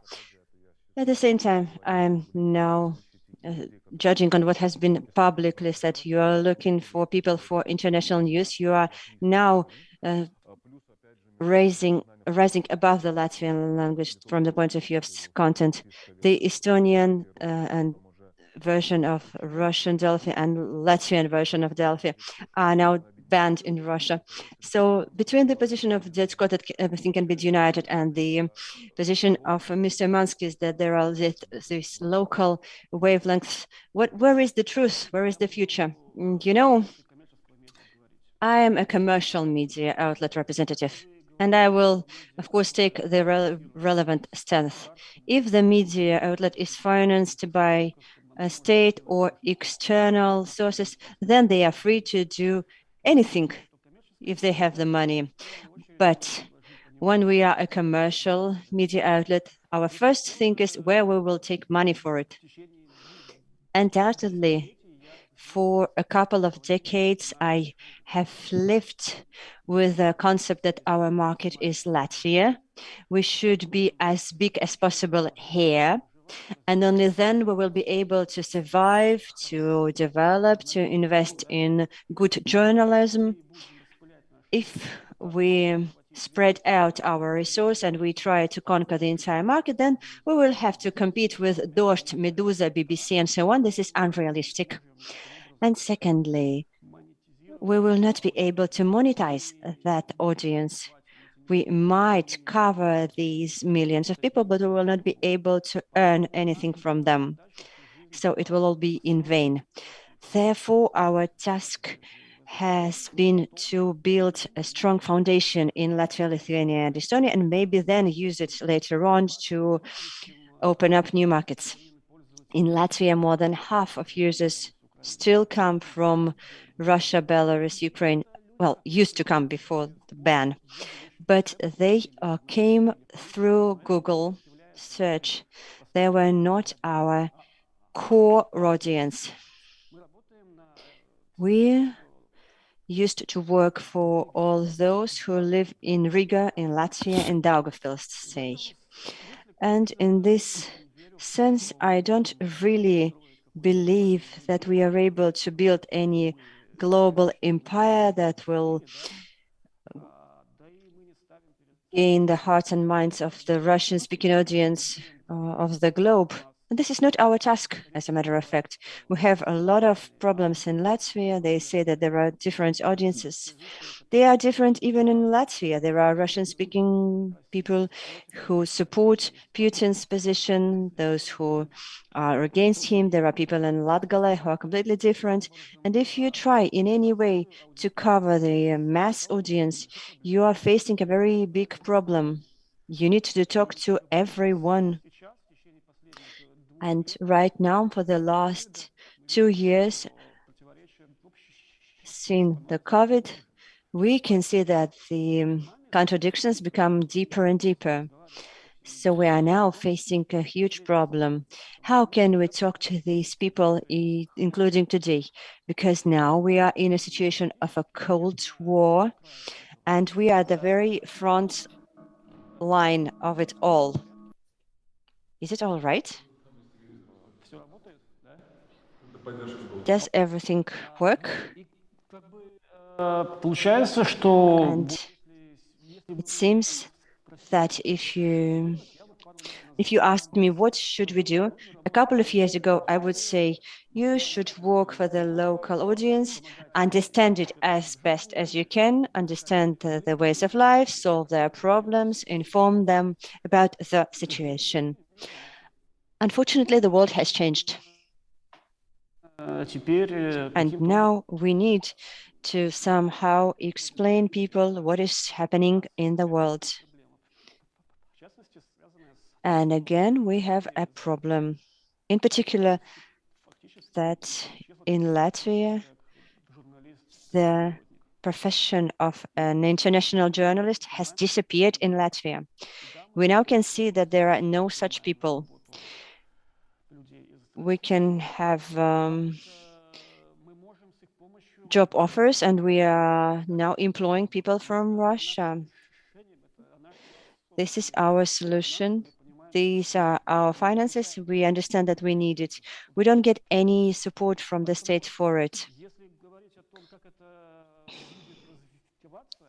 How can it all develop further on? I don't know.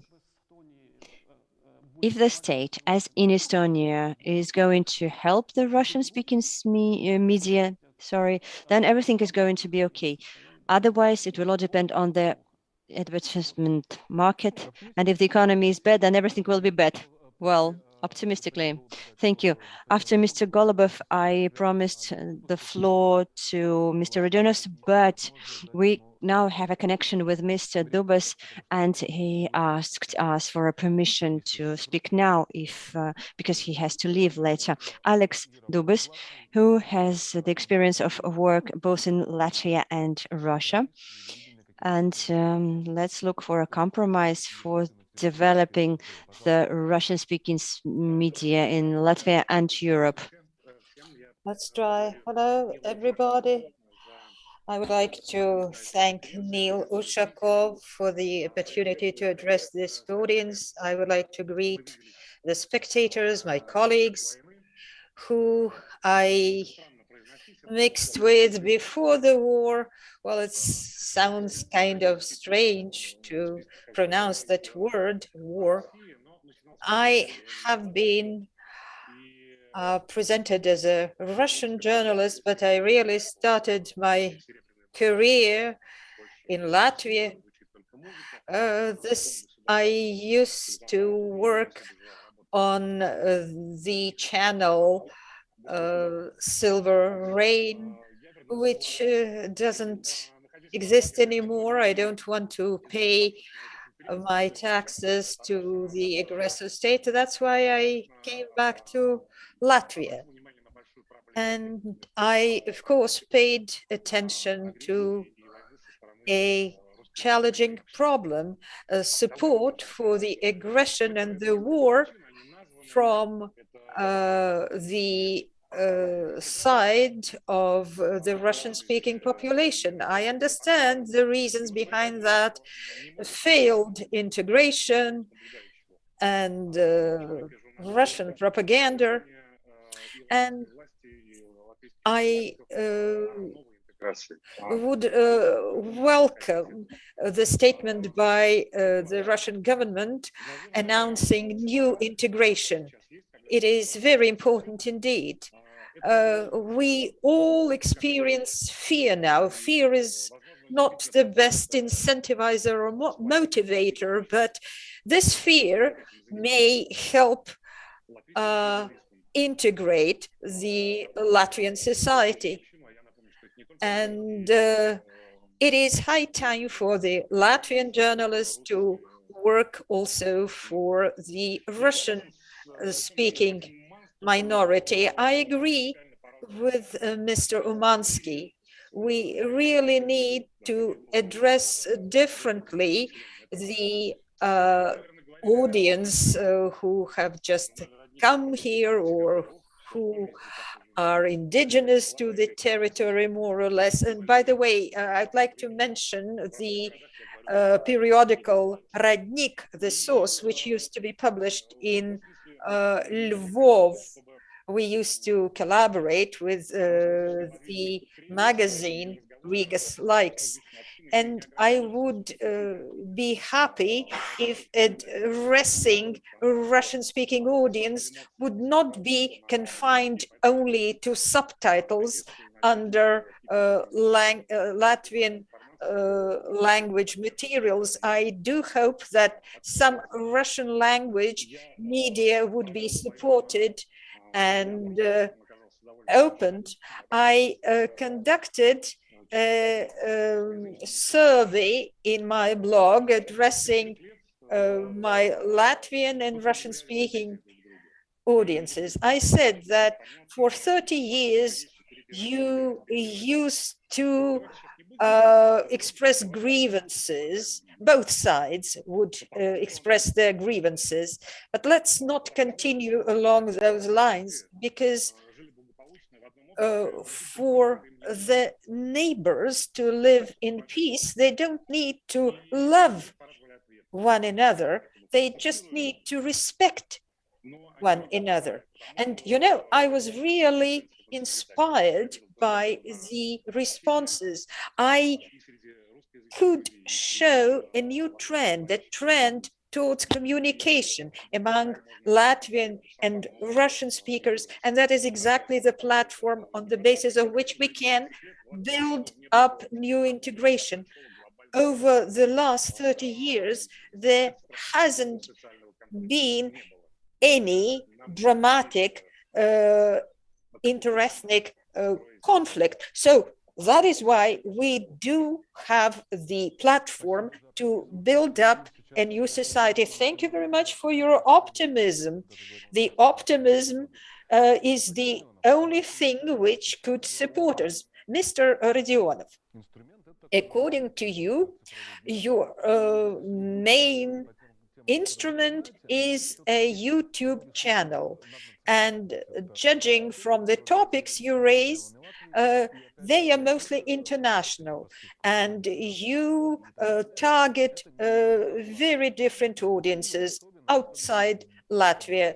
Well, in light of the necessity to monetize, are there any prospects? Can you comment on the situation with the media giants?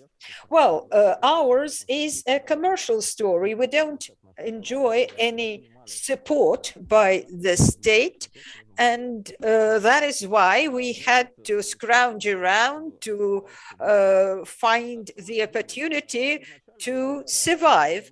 So what did we come up with? We understood that we would have to address global Russian language audience.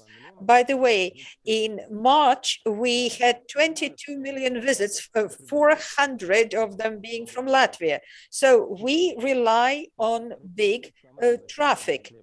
And if we target a big Russian audience, you also give Latvian speakers reach larger Russian-speaking audience.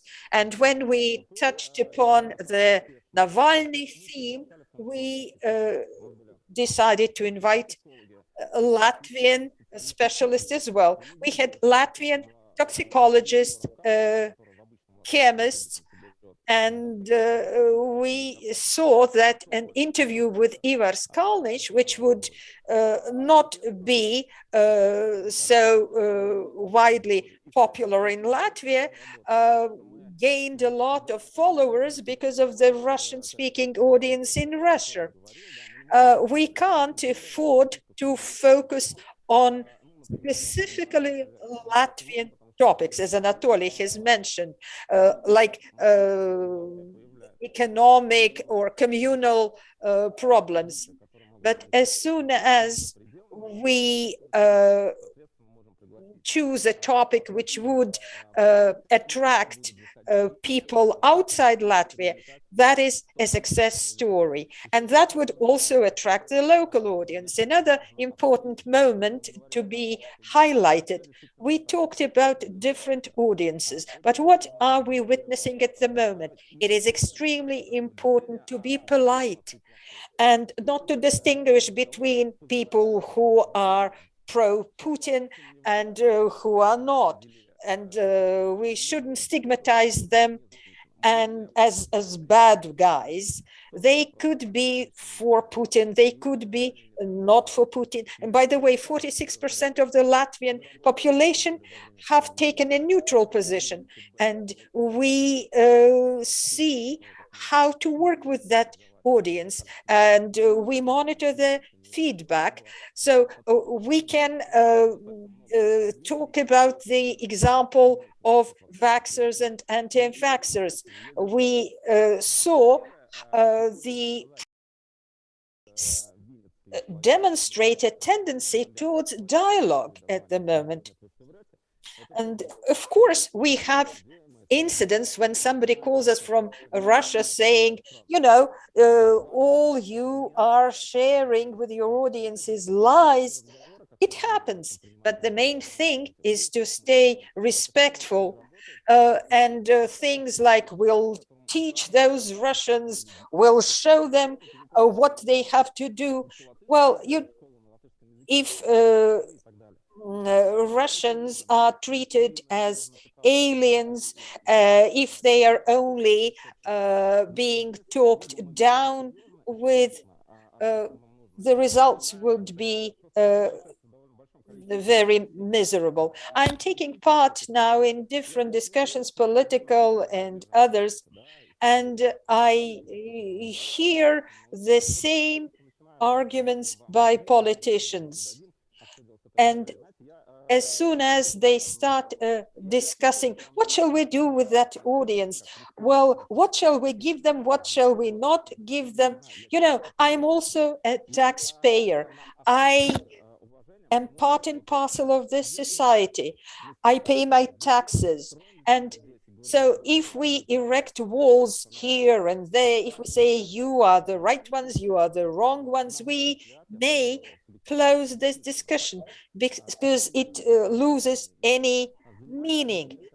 So to sum up, we, as it seems to us, we've managed to survive because we stick to this concept.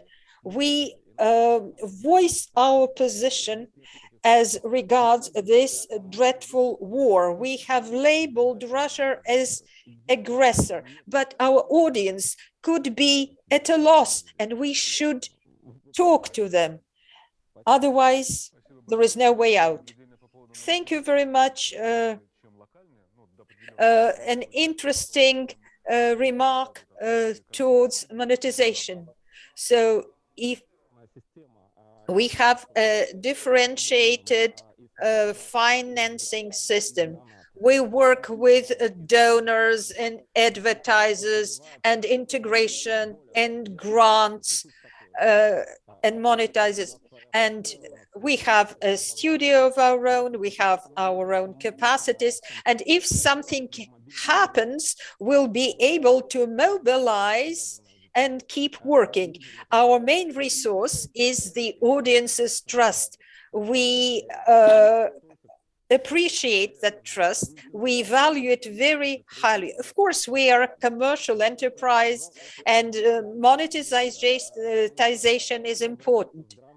We can turn for grants to the Council of the Northern Countries. We can turn to the American Embassy, but we can't go to our Minister of Culture because we speak Russian.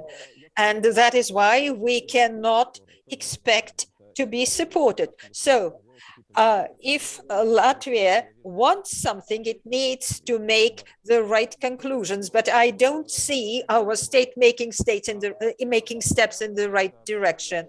In yesterday's news, it was said that the Estonian authorities took a decision to allocate 3.1 million euros for additional support for the development of Russian media.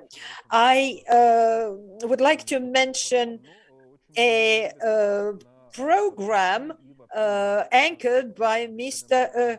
Titov. To be honest, I was taken aback by the scale of your activities. What is the future? What do you think? Hello, everyone. I'm glad to see those who I know, and I'm really glad to meet those who I don't know yet. As for the Russian-speaking media in Estonia, unfortunately, they only exist as such.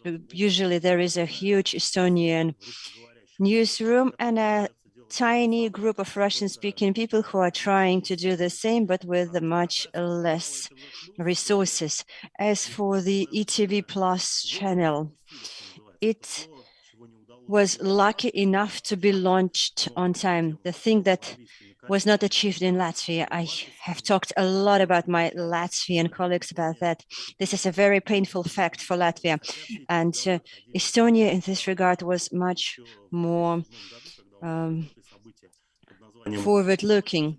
When we had the so-called Bronze Nights, there was this idea that the Russian-speaking audience should get some information with the financing of the state. Then we had Georgia in 2008, and we started preparing a channel that might be Russian-speaking, but then they showed the Olympic Games in the Russian, and it became the second Estonian-speaking channel. And after Crimea in 2014-2015, they finally launched ETV Plus. And now, after the events in Ukraine with the war erupting, they talked about additional financing, especially when the Russian channels have been switched off. Currently, they are not accessible in the territory of Estonia, except, of course, if you use the VPN. So anyway, the information landscape has shrunk. So there is debate about more support to the Russian-speaking media. This is a famous quote attributed to Napoleon that if you don't want to feed your own army, you will feed a foreign one. The same thing applies to your media. As for the public good broadcasting, the situation is good. As for the commercial one, it is completely different, and I am not going to cover it because I have no relations to the commercial media for several last years. As for the pan-European Russian-speaking media landscape, I'm more on the same page with Vitaly Mansky, because I don't really believe in the pan-European media. Excluding the language, we really don't have anything in common. I used to have the experience with Latvian and Lithuanian colleagues. We wanted to have a pan-Baltic informative show. We thought about once a fortnight, but then we understood that even once a fortnight, we had very little subjects to discuss that were common for us. Now, of course, we have it. Even if you take the channel Current Time, here in Estonia, it is watched very eagerly because it is a good alternative to the Russian channels that have been switched off. The operation is quite up to date and has quite good quality, but the Baltia Nedelia show that used to be produced by the Current Time channel and it used to be rebroadcast in our channel. But that was quite boring, I would frankly say. It is true that we don't have so many topics in common. Well, war has united us, but I don't want to believe that it is for several years to come. I want to believe that it will end as soon as possible.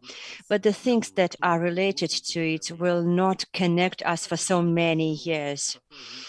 And as for money, yes, the public good media services should not earn, but we used to be allowed to have advertisements in the public good channels, but then if its ratings are too low, it will become really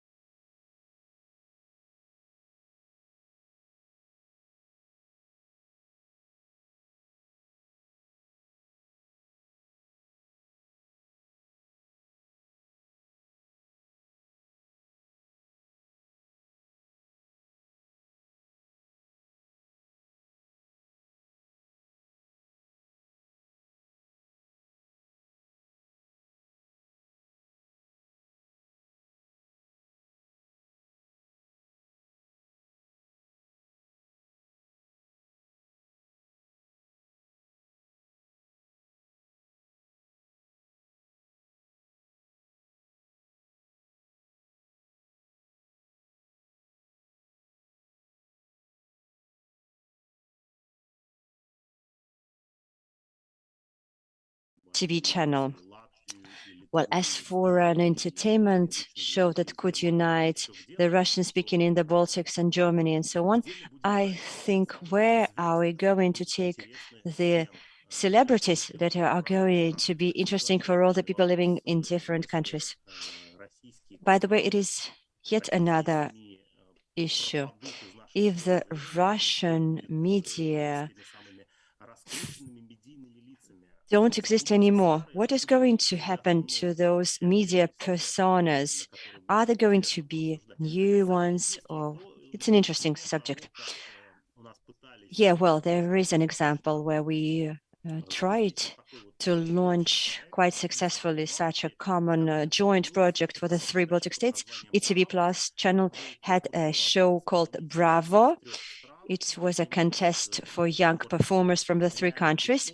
It was made as a reality show with the youngsters rehearsing, then performing. The jury was from the three Baltic states. They were well known in their own countries, but less known in the other two countries.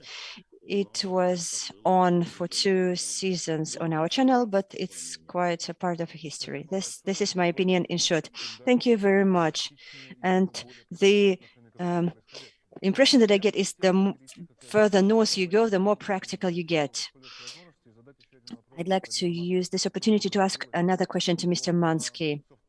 The thing that was said about the soft power, the things that made popular most of the Russian media, the entertainment shows, TV series, and so on.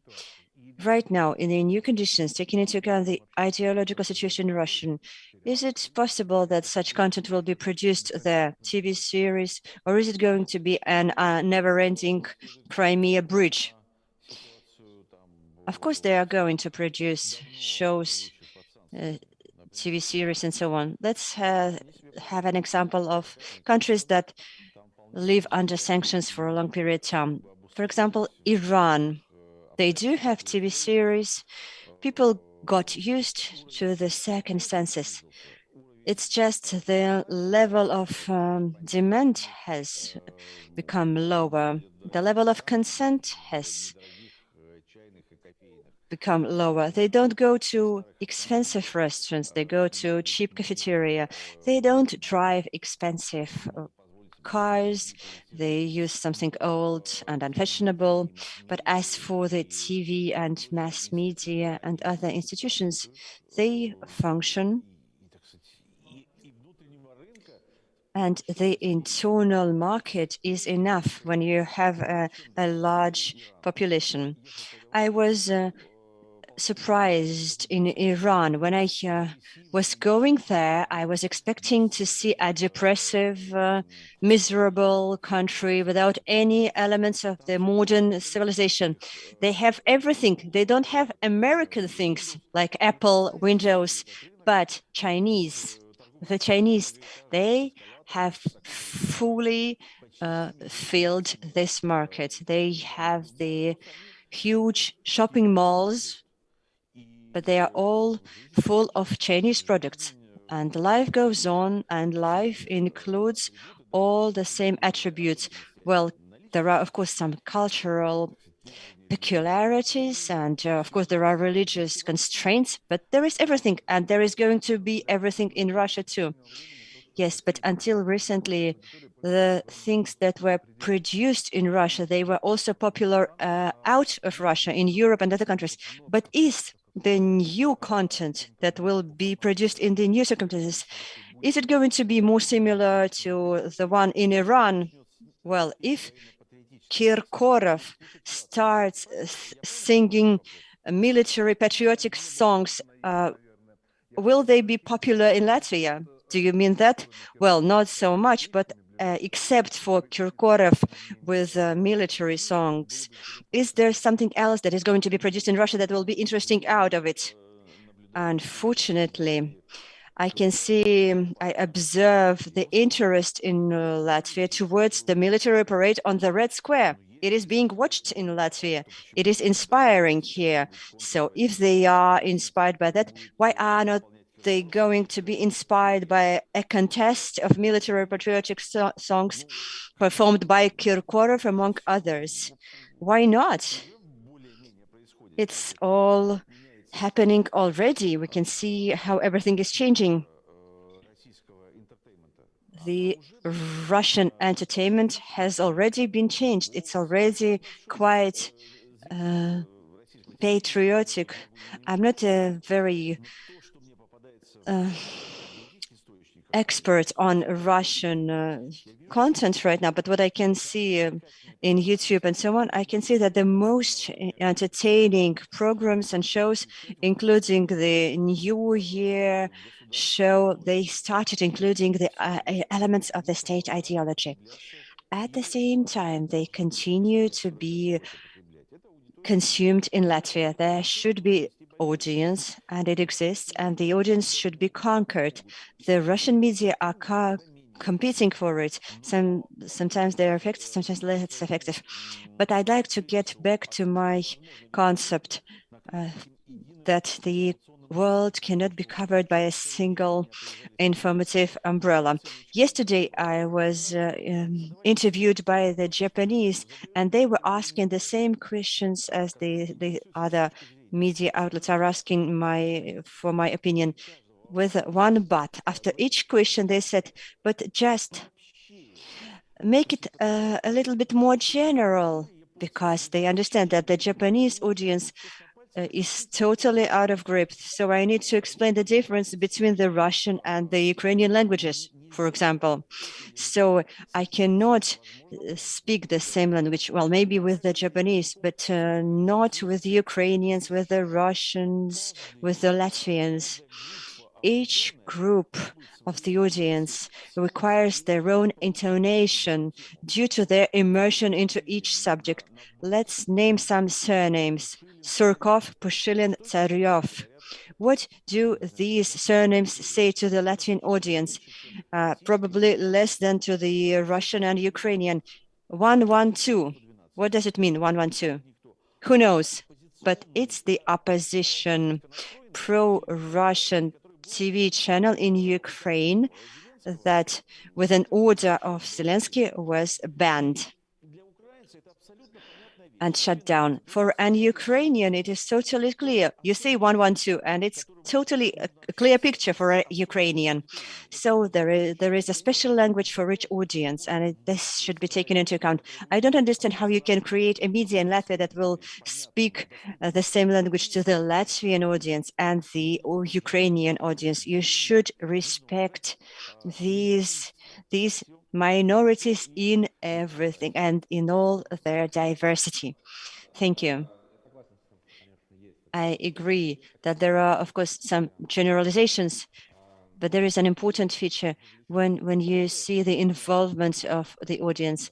Some of the most loyal, those who give micro donations, are Lithuanians who speak Lithuanian, and is an interesting phenomenon for us. They visit us to find out some information, the Russian-speaking channel, and there are some things that unite us. This is not only during war, it was even before the war.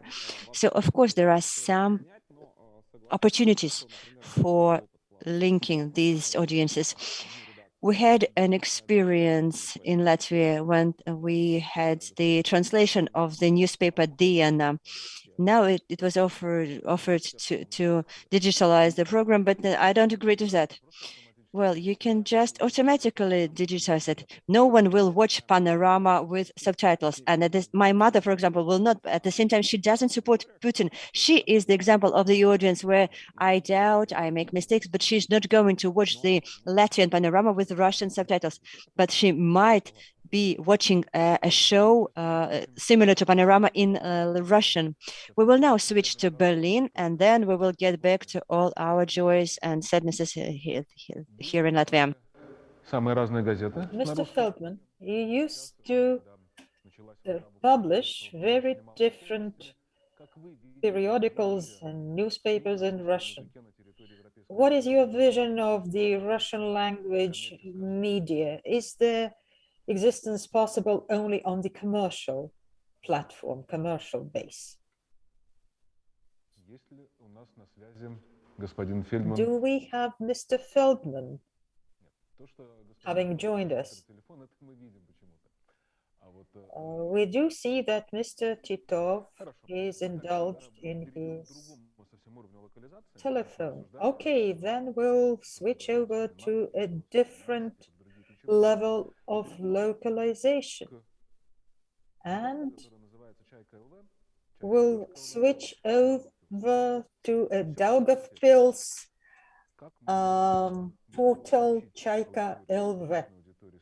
In all this context, how would it be possible to include Russian language audience from Latgale to make it interesting to everybody? Well, Chaika audience is Russian speakers, and getting back to what we have just touched upon, Chaika is collaborating with journalists from Riga. And when Riga journalists prepare materials for the Chaika, while editing them, I realized that even being in Riga, a person finds it difficult to take into account the local Latgale context, starting to explain what Kraslova is, for example. So living in Riga, a journalist doesn't know which language to choose to address the Latgalian audience. So it is difficult to envision an all or pan-European media which would address the topics important to the dwellers of Daugavpils in Latgale. We launched our Chaika project in 2017. It was the first independent media outlet, and it had been waited for. Our audience started growing very fast, and the level of trust was impressive. And it means that a local media in Russian was indispensable for our locality. I feel how important we became for the Russian speakers of Daugavpils. So they hailed us, they welcomed the opportunity to listen to information in Russian, and as we helped them solve the local problems. And yet, for the first time since the launch of our project, I witnessed such integrated opinion when on the 24th of February, we published a material entitled The War, specifying that it was Russia which had been an aggressor in the Ukraine. We immediately received a feedback from people who we used to trust, and they would attack us, blaming us for supporting fascism. And it means that a great part, even of our audience, still lives in the Russian information environment, and we perceive it as a security challenge. And now, after a month of war, I don't have an answer to the question how to address that very audience. Vadim teaches us to react very calmly and with respect, but it is still difficult to me. After the 24th of February, people started unsubscribing, and it was the very first time in our short history. But at the same time, we started gaining the audience. There were new subscribers. At first, I was quite satisfied with it. I issued a sigh of relief. Well, let them go. But after a few days, I realized that those people who had unsubscribed will not be able to be involved in this very important dialogue. What is obvious? Local media in Russian are indispensable in Latvia, in Latgale especially, but they have to be supported, they have to be assisted. Our advertising market is too narrow. And of course, the Chaika has been using all the opportunities, donations, advertising, grants. We started collecting donations but it is very difficult to survive, and we don't enjoy any support by the state. Chaika used to be a startup financed by the American Embassy grant. And I think that if not for them, they wouldn't have enjoyed our Russian language news outlet.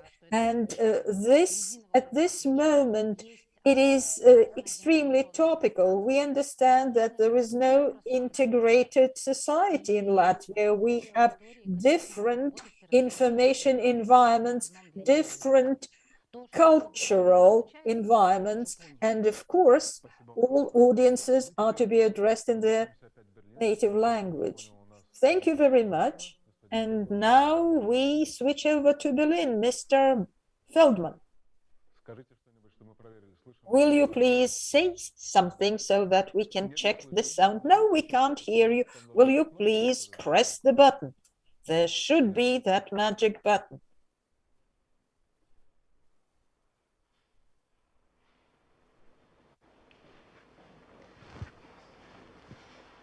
No sound. Let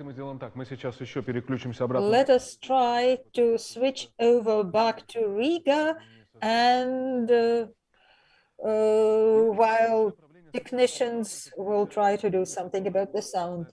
Elena Brokan, a person from the advertising market. Is there any potential for a large-scale media project in Europe, or we should look for other sources of financing? I would like to move away from commercialization and Russian language broadcasting, because in my opinion, the West has sacrificed Russian speakers to the Kremlin propaganda machine. It has been working in all European countries. At least 2 weeks ago, Kremlin propaganda could be heard in Austria. You speak about Russian language channels, which are the internet channels, whereas retired pensioners stick to their TV screens. And I would really like that our panel included also somebody from the state, from the Media Council, issuing licenses, because it is an important, challenging question. I admire the Estonian authorities who have visited Narva and northern towns.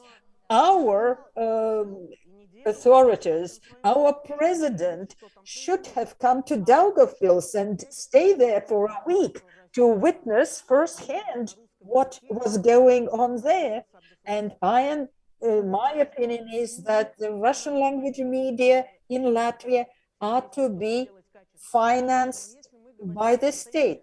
But our small countries won't be able to impose that burden on their shoulders. If we talk about the content, professional journalism will be interesting to everybody. Of course, there are some local Daugavpils or local Latvian news, but I think we have to talk about common European Russian language media with very good entertainment and political content. If I don't watch Latvian football, I do watch World Cups because it's a different scale and it demands different budgets.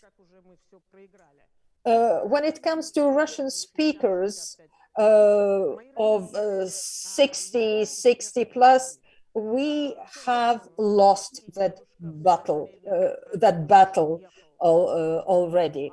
I come from a mixed family. My Latvian grandfather was one of the Lenin's guards.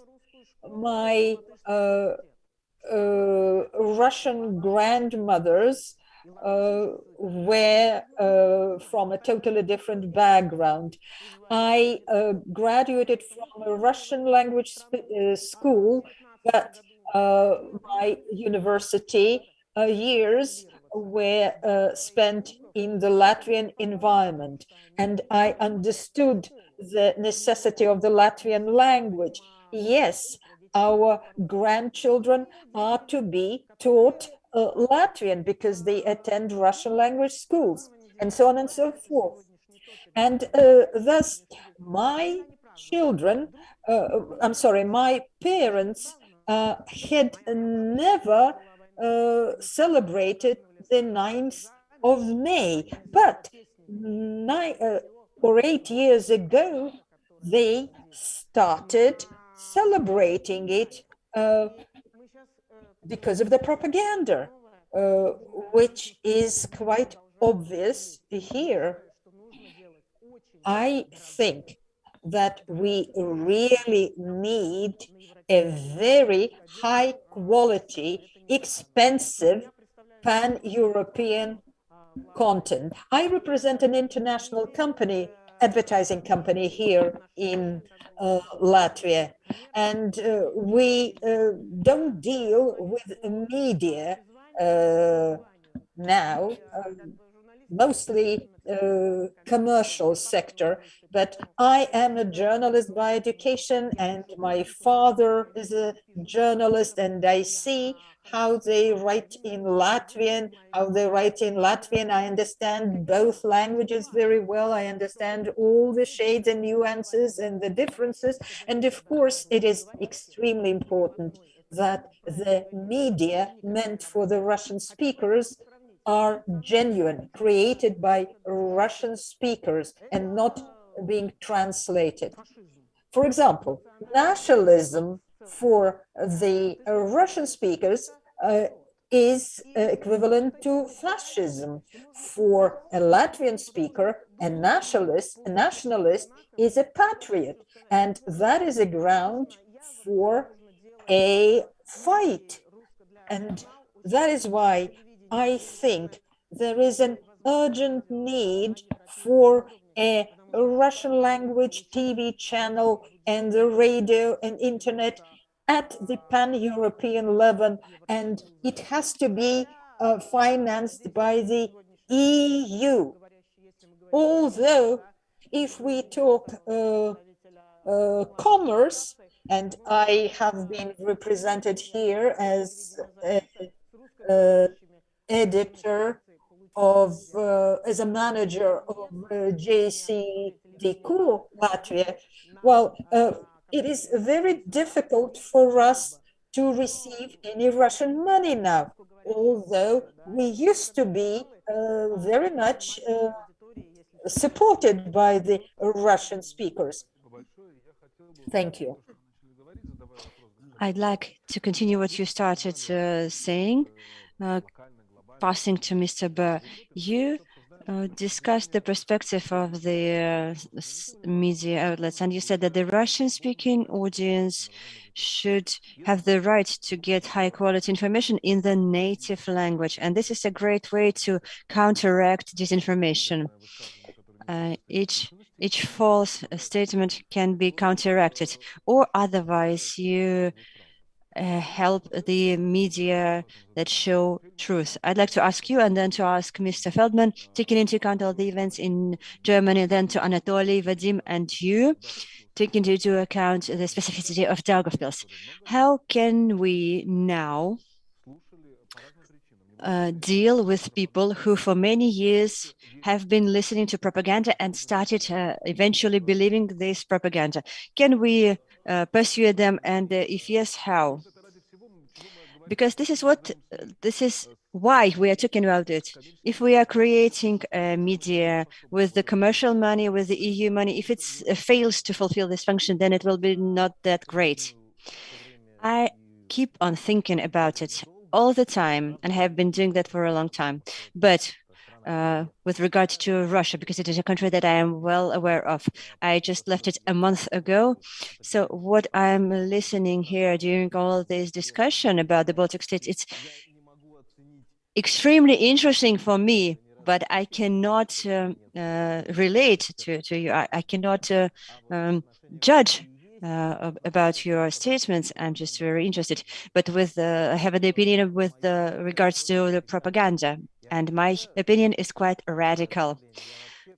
A short caveat.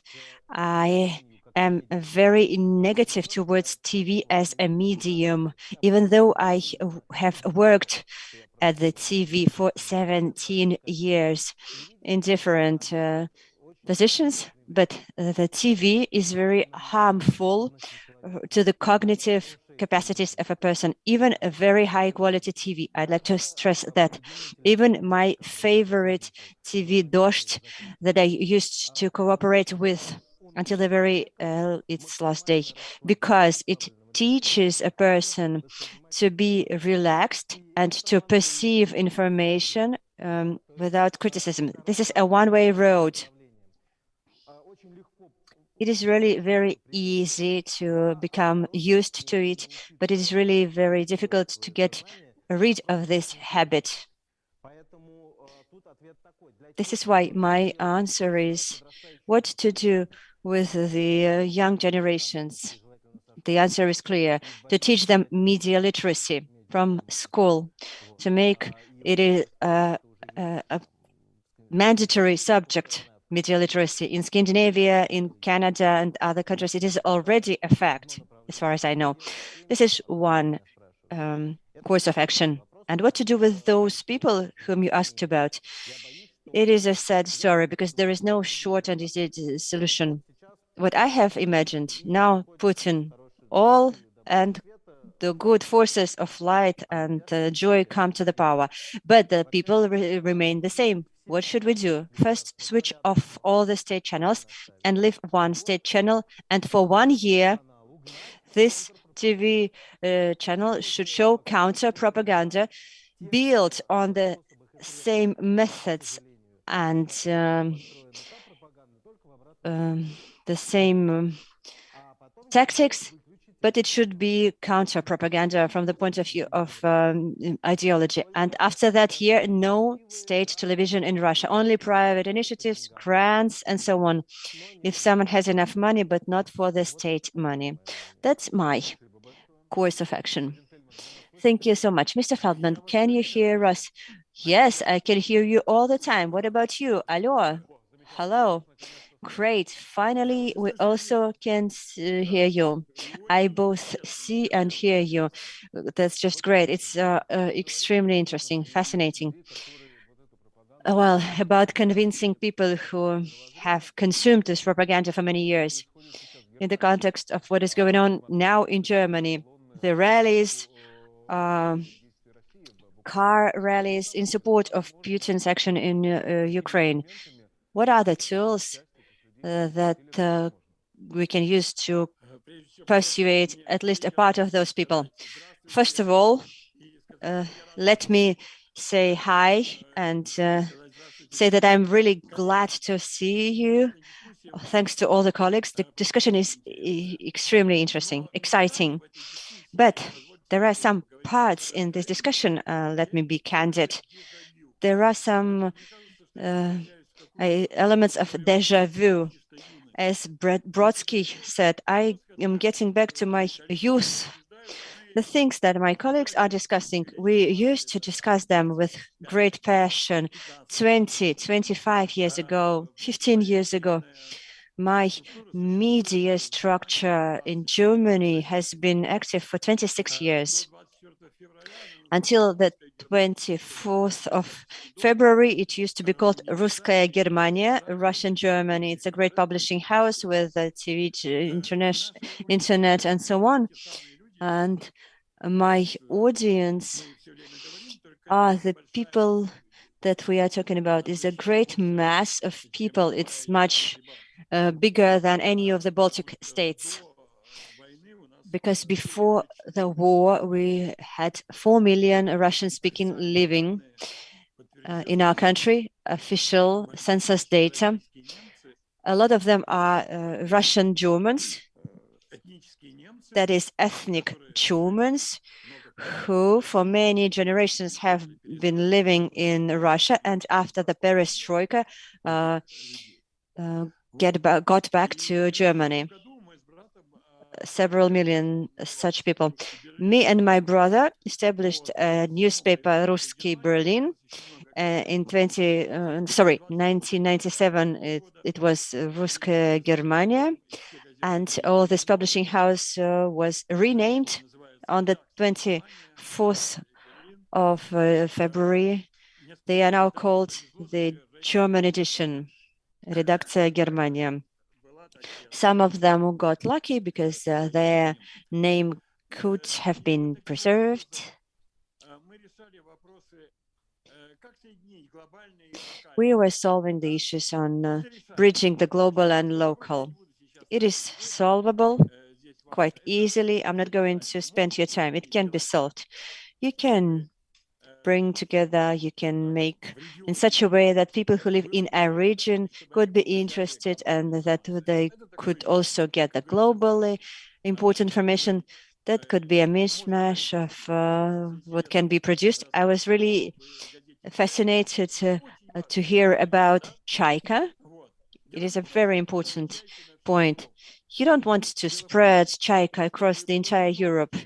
The point is to have a lot of Chaikas, and their movements would create content that would be relevant for great masses.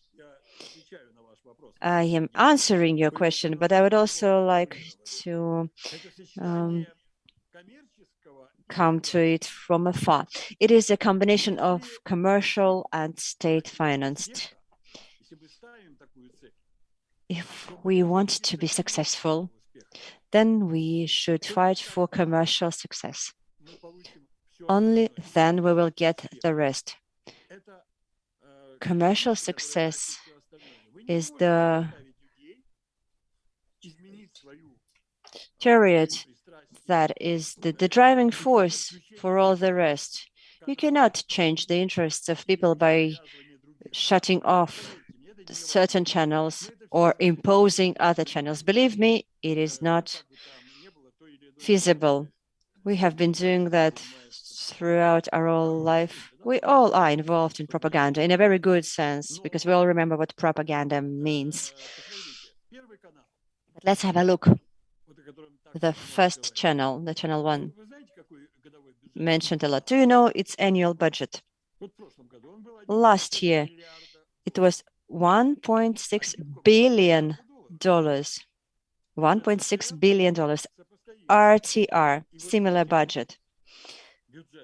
And this budget is faced by what? By newspaper Chaika, which has a budget of probably $30,000 donated by the US embassy, which they consider huge. And with this 30,000, they should fight with $1.5 billion. Add the 500 million TNT, almost 1 billion NTV. All these billions of dollars are faced by a tiny publication or a large publication as me, for example, and they are facing them directly because this consumer is right here in front of a TV, and for years and years they have been consuming it. How does this propaganda win? Why do you think? Why do these people with the Russian flags, with Putin, Russia, and so on? Is it because of the informative programs, because of their show Vremya? No, it's bullshit. Who knows how the TV show Vremya looks like now? It's 1983, including technically. including graphically. No, they are winning over thanks to other things, because they have a voice, because they have Golos, because they have Let's Get Married, because they have TV series. That's the point. That's what people are paying for. There is a wonderful project called Kartina TV. In Latvia and in Europe, it's still available. It's broadcast by all the channels, including the band, half band, and people are paying 30 euros a month for it. People are paying their money. And why is it so? Because they find it relevant. I don't know why, but they do find it relevant. And if we make something mandatory instead of it, if we switch it off and give something that we have created, what are we going to get?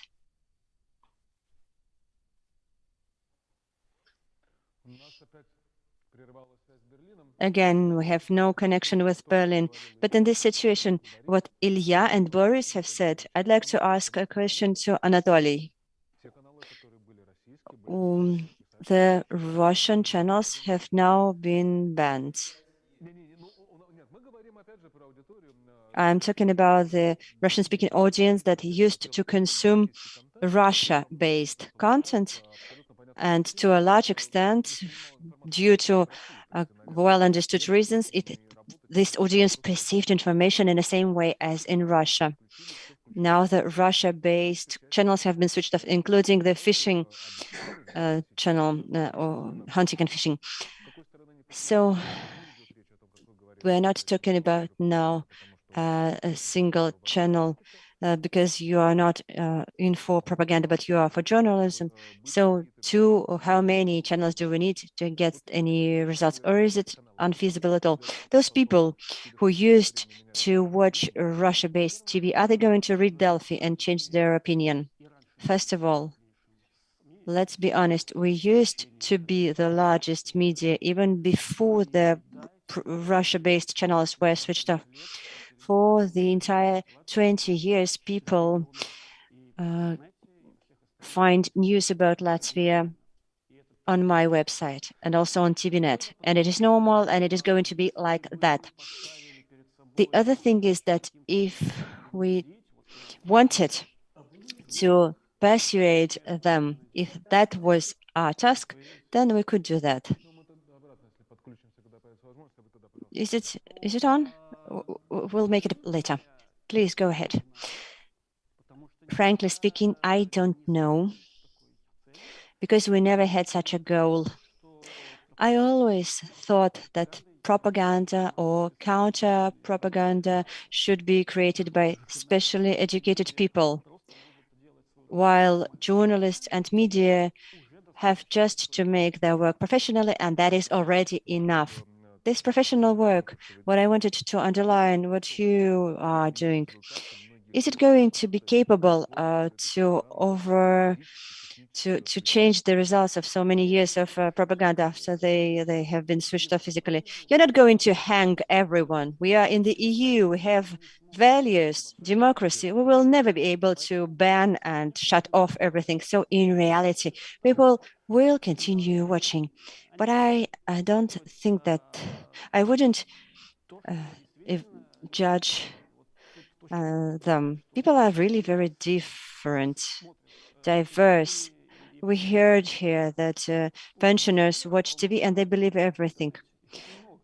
The pensioners are also active on the internet. There are many of them, and it's a huge audience that also gets this information. The question is not about switching off the TV, which will change the situation drastically. The question is about a set of measures from the side of the state that would not only change the information's agenda, but would try to change the attitude of the public towards the country they live in.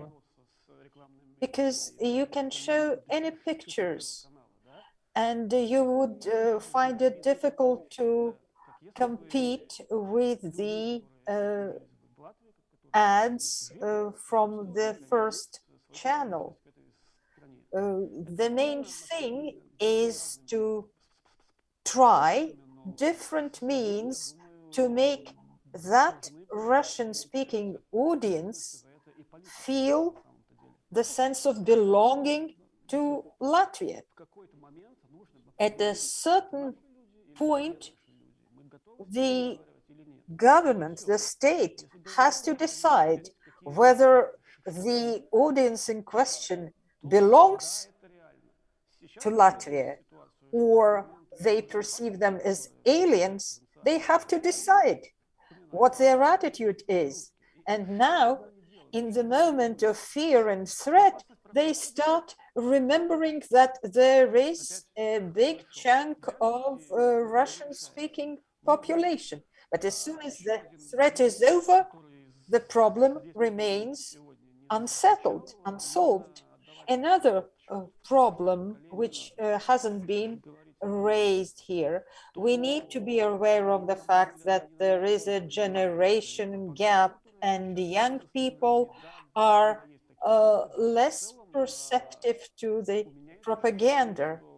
Yes, there are some people who can be impacted, but my impression is that young Russian speakers are people with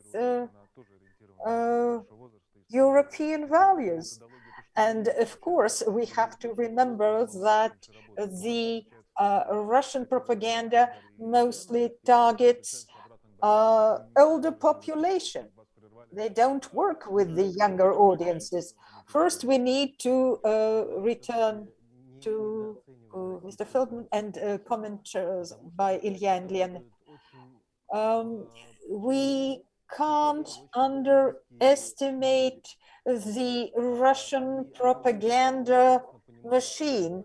It is being created by disgusting but highly professional people. They understand where to go and where to invest the money, and the number of Telegram channels, anonymous channels, some of them are really anonymous, and some and they live on state money. We don't know where that money comes from, and there are channels living on that support. But another channel called Fighting the Fakes, it was created a day before the launch of the so-called operation on the 23rd of February. It used to have a couple of thousand subscribers, and now that amount has reached more than 1 million. And that is the channel built on the presidential administration money. And so, to reiterate, the fight with fakes was a channel created a day before the war. And indeed, there are retired pensioners well-versed in internet, quite internet literate, and they opt for such channels. It might be associated with the nostalgia, the romantic image of a big Soviet Union and friendship of peoples. The idea underlined by the imperial intentions. And 8 years of propaganda, I wouldn't agree that it was the 20 years of propaganda. The Tumblr was switched on a month after the Maidan. I can claim it as an insider, as a professional, as a person who in those days used to collaborate with the First Channel. I was not on their payroll, but I created the entertainment content. Yes, I had to I had to agree to a compromise, internal compromise, creating honest and good content. But as Boris has mentioned most correctly, that entertainment content was used as a bait for the audience.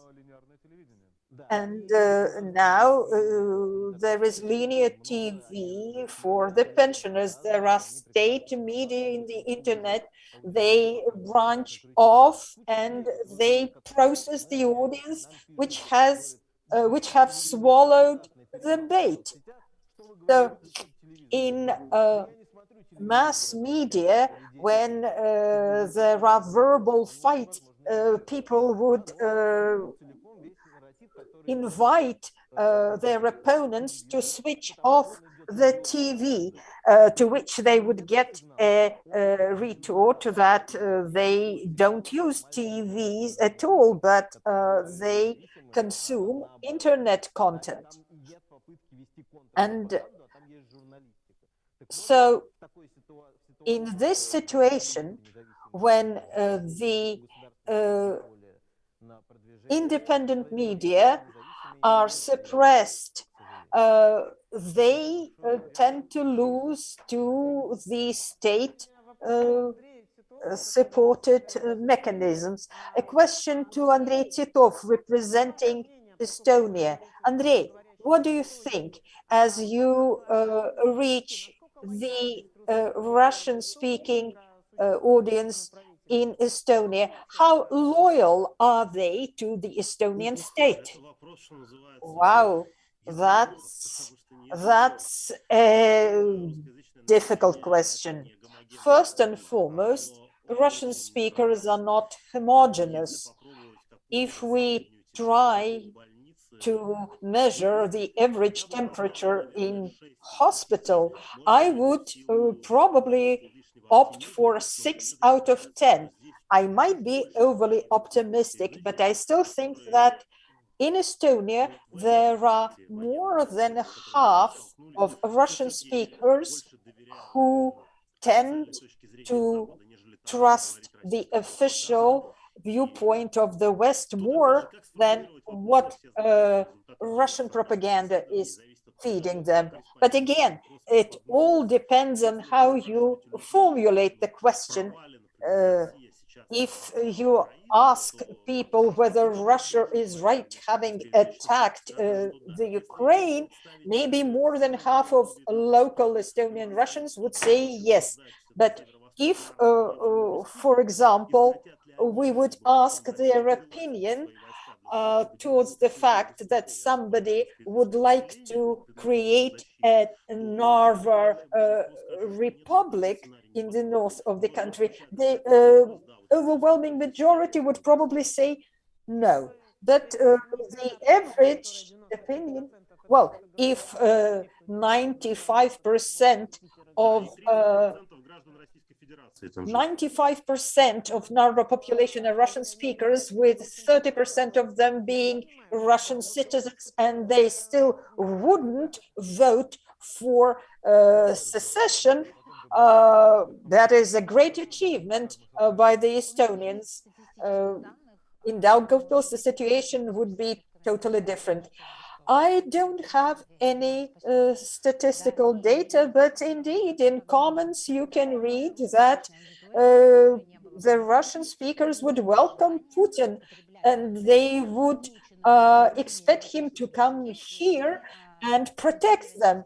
These are the people who have failed to learn Latvian and who have kept watching Russian TV. I agree with Tolik.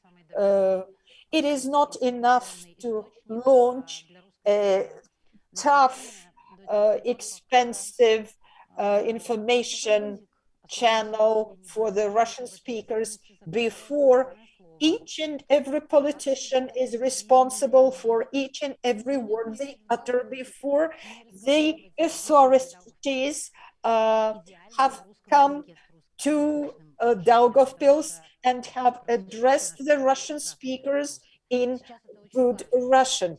All our politicians practically speak Russian, and it is of utmost importance now, and it would be more important than any political ambitions and the interest of their electorate. In my opinion, it is much more important, because without that, quality journalistic product is not enough unless the Russian speaker of Daugavpils has the sense of belonging to this country. So there should be a complex of measures, and we are now living in a crucial moment when everybody has to accept it and to think about it. Thank you very much, Boris. I'm here, I'm with you. Will you please continue?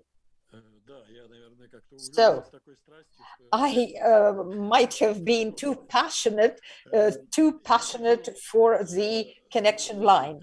I would like to finalize the thought that commercial success and political propaganda effect, the one which we are striving for, they are interconnected. We cannot impose something on people. We have to attract them. We have to inspire them. We have to cater to their needs, their intellectual, emotional needs. And I have heard very diverse and contradictory opinions here, but indeed, we don't want to push people away from us. The problem we are facing now, I used to face after the annexation of Crimea in 2014, when we would receive a lot of angry subscribers who would react to our calling a spade, calling annexation annexation. So we experienced a tremendous split, not only in the whole of the society, but within our publishing house. Yes, we used to have a silent, clandestine Putin's underground movement. People really tried to hamper, to sabotage something we would want to publish. In my collective, we would receive 100, 200 requests to unsubscribe. And, you know, we live only from the means, from donations we receive from our subscribers. I'm talking about the newspaper and, of course, advertisements. Thank God in those days advertisements were strong enough, but still we shouldn't differentiate and split. I am happy to at least virtually be present here in Riga. 22 years ago, I left Riga for Germany together with a family. We have been living here for 30 years, but I wouldn't have been able to come to Germany and live there if in that time Germans would have been divided into good Germans and bad Germans. German fascists and good young fascists. Germany wouldn't have become what it is now if that division worked. At a certain moment, everything started functioning differently, and thanks to that, Germany became the Germany we know. And every time we say, let us not consider those Russians, those pro-Putin Russians human, what do we do through this? We weaken Europe. every person we agree to surrender to Putin, Europe is losing, not Putin. Europe is becoming weaker and weaker. And yet, everybody still needs to understand it. And presently, we are confronted, from the point of view of propaganda, we are confronted with a most powerful propaganda machine.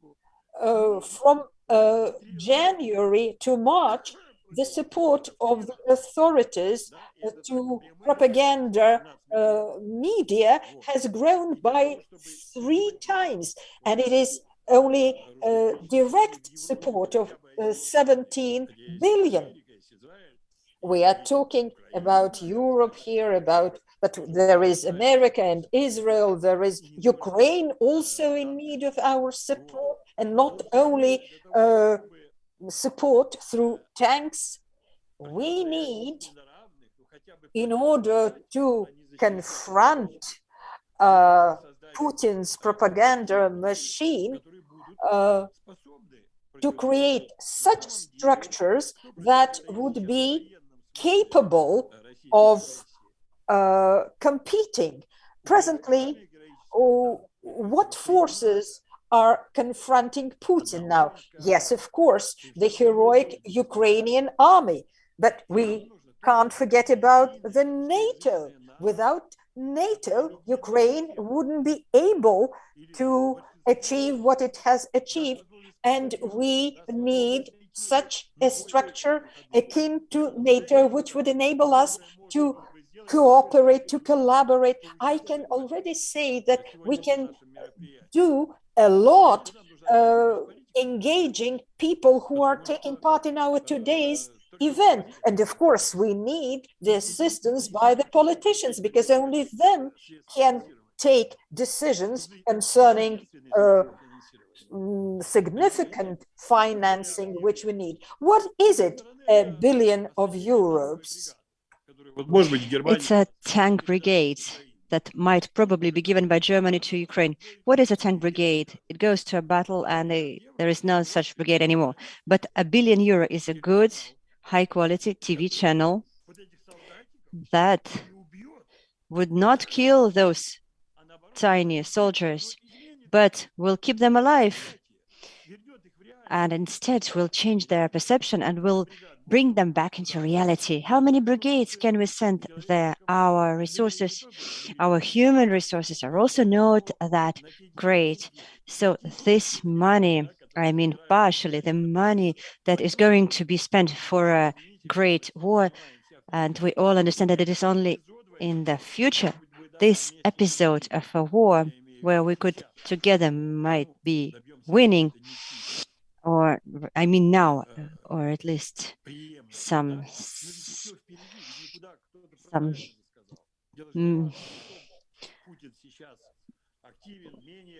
situation where no one wins, but still Putin will remain active. And it's not only about Putin alone. You understand, the situation is more complicated. And those people who read us, who watch us, who write for us, who help us, or whom we consider as enemies, they are not going to get anywhere. We're not going to exile them anywhere. They are there. This is what I'm talking about. In this regard, we would really very much like to, at least here in Germany, we would like to get this support from the European Parliament, including also, because we are ready on the basis of our facility. We can create at least a weekly newspaper for entire Europe, including for those Ukrainians who arrive here, because Germany already has 500,000 Ukrainians. It's also our audience. Most of them will stay here, and we don't want to donate them to Putin or the Kremlin. And this is also complicated because they also have their own feelings. They come here. What do they find here? An unbelievable support. But some time will pass, emotions will calm down, this hospitality will become less attractive. And these people will need support. They are as blind kittens. They don't know anything. They were brought here. They were thrown in here. They get some money. Maybe they'll get an apartment. But what next? They will need some support here, including from the point of view of entertainment. Who is going to entertain them? Channel 1? Ukrainian channels are busy with war. All Ukrainian channels have got united, and 24 hours a day, very correctly, they broadcast informative show, and this is very correct. Thank you, Boris. We are 6 minutes late, but I'm sincerely glad. If we had an opportunity, I'd be glad to continue asking questions, but I just suppose that people might have different plans. So in conclusion, I also promised Vadim to very briefly, if possible, say about ways to persuade people, if possible. And a concluding question will be to Anatoly. It's a technological one. Netflix, when it appeared, it enabled national movies and series to get developed because there was this network that was translating, and we got access to Spanish, Italian TV series and so on. That was not possible before that. Another example of the United States with uniting different cable networks, which we can see now a lot that you take from your colleagues, Lithuania and Estonia. Vadim, Anatoly, and then we'll have to finish our discussion because we are already out of time. As for persuasion, I don't know. There is, of course, bigotry when we talk about the Channel 1. And I already mentioned this example when we talked about financing, and there is a huge group of people who doubt. One can talk to them and they might change their opinion. I don't know if we can persuade people who believe that Putin is saving Ukraine. I don't know. But I agree to Inna when she talked about our politicians. A lot of bad things are done by our own politicians because they say, let's create a Russian platform, LSM, and a lot of people use it for their own benefit. They see that it's a public good television, and it also says that we should supervise it. And then naturally, trust to this state channel or state platform is very low. So yes, a significant part of audience has to be dealt with, and probably we might also work with the audience of bigots. I don't know how successful one can be, but why not trying? But the priority goes to those who doubt. Thank you so much. Anatoly, a technological question. Yes, maybe it's something self-evident. Technologies are both risks and opportunities. If you use technologies for propaganda, then there are lots of various methods to segment the authority, to push through your information by using bots and so on. It all is well known, it all functions. On the other hand, we don't even know all the opportunities given to us by the technologies that maybe are not ready for use yet, or that have not been used so far in a massive way. For example, on our portal, there is a button, listen to the text. And that goes with all of the articles. And this is a bot. We are not reading those texts aloud. So what is a bot? A robot. It is emotionless. People don't like it. They don't feel that it's pleasant. But each week we have 100,000 downloads of these materials. Maybe it will become something bigger. maybe not, but various opportunities of working with content using new technologies, new ways of distributing the YouTube, Telegram channels, and so on. They can also be used for good and for bad. If a technology from Netflix for example, dubbing or subtitling or text to sound technology can be used, then why not? And by the way, no one said that subscription services work well in Latvia. Spotify and so on is quite a good success story. If we don't fail economically, people are going to buy it, to use it, and we will live a good life, I hope. Thank you. Let's use this optimistic note to finish. Thank you for these words. Let's finish this discussion panel. We had a very difficult and interesting discussion today about countering the disinformation. We talked about the Russian language media in Europe that would be interesting locally and globally. How it will all develop, we don't know. It doesn't depend on us, but we all hope for an improvement of the situation very soon. Thank you very much. And that's the end of our conference. Thanks to all participants, because it was really very interesting. And we are going to use it not only to show it and forget it, because a lot of what has been discussed today, a lot of suggestions today are the opportunities to be used on the European level. I don't believe that without support of state or European Union, it will work. And if we don't do that, then what Mr. Feldman said when he compared it to tanks. Thank you so much.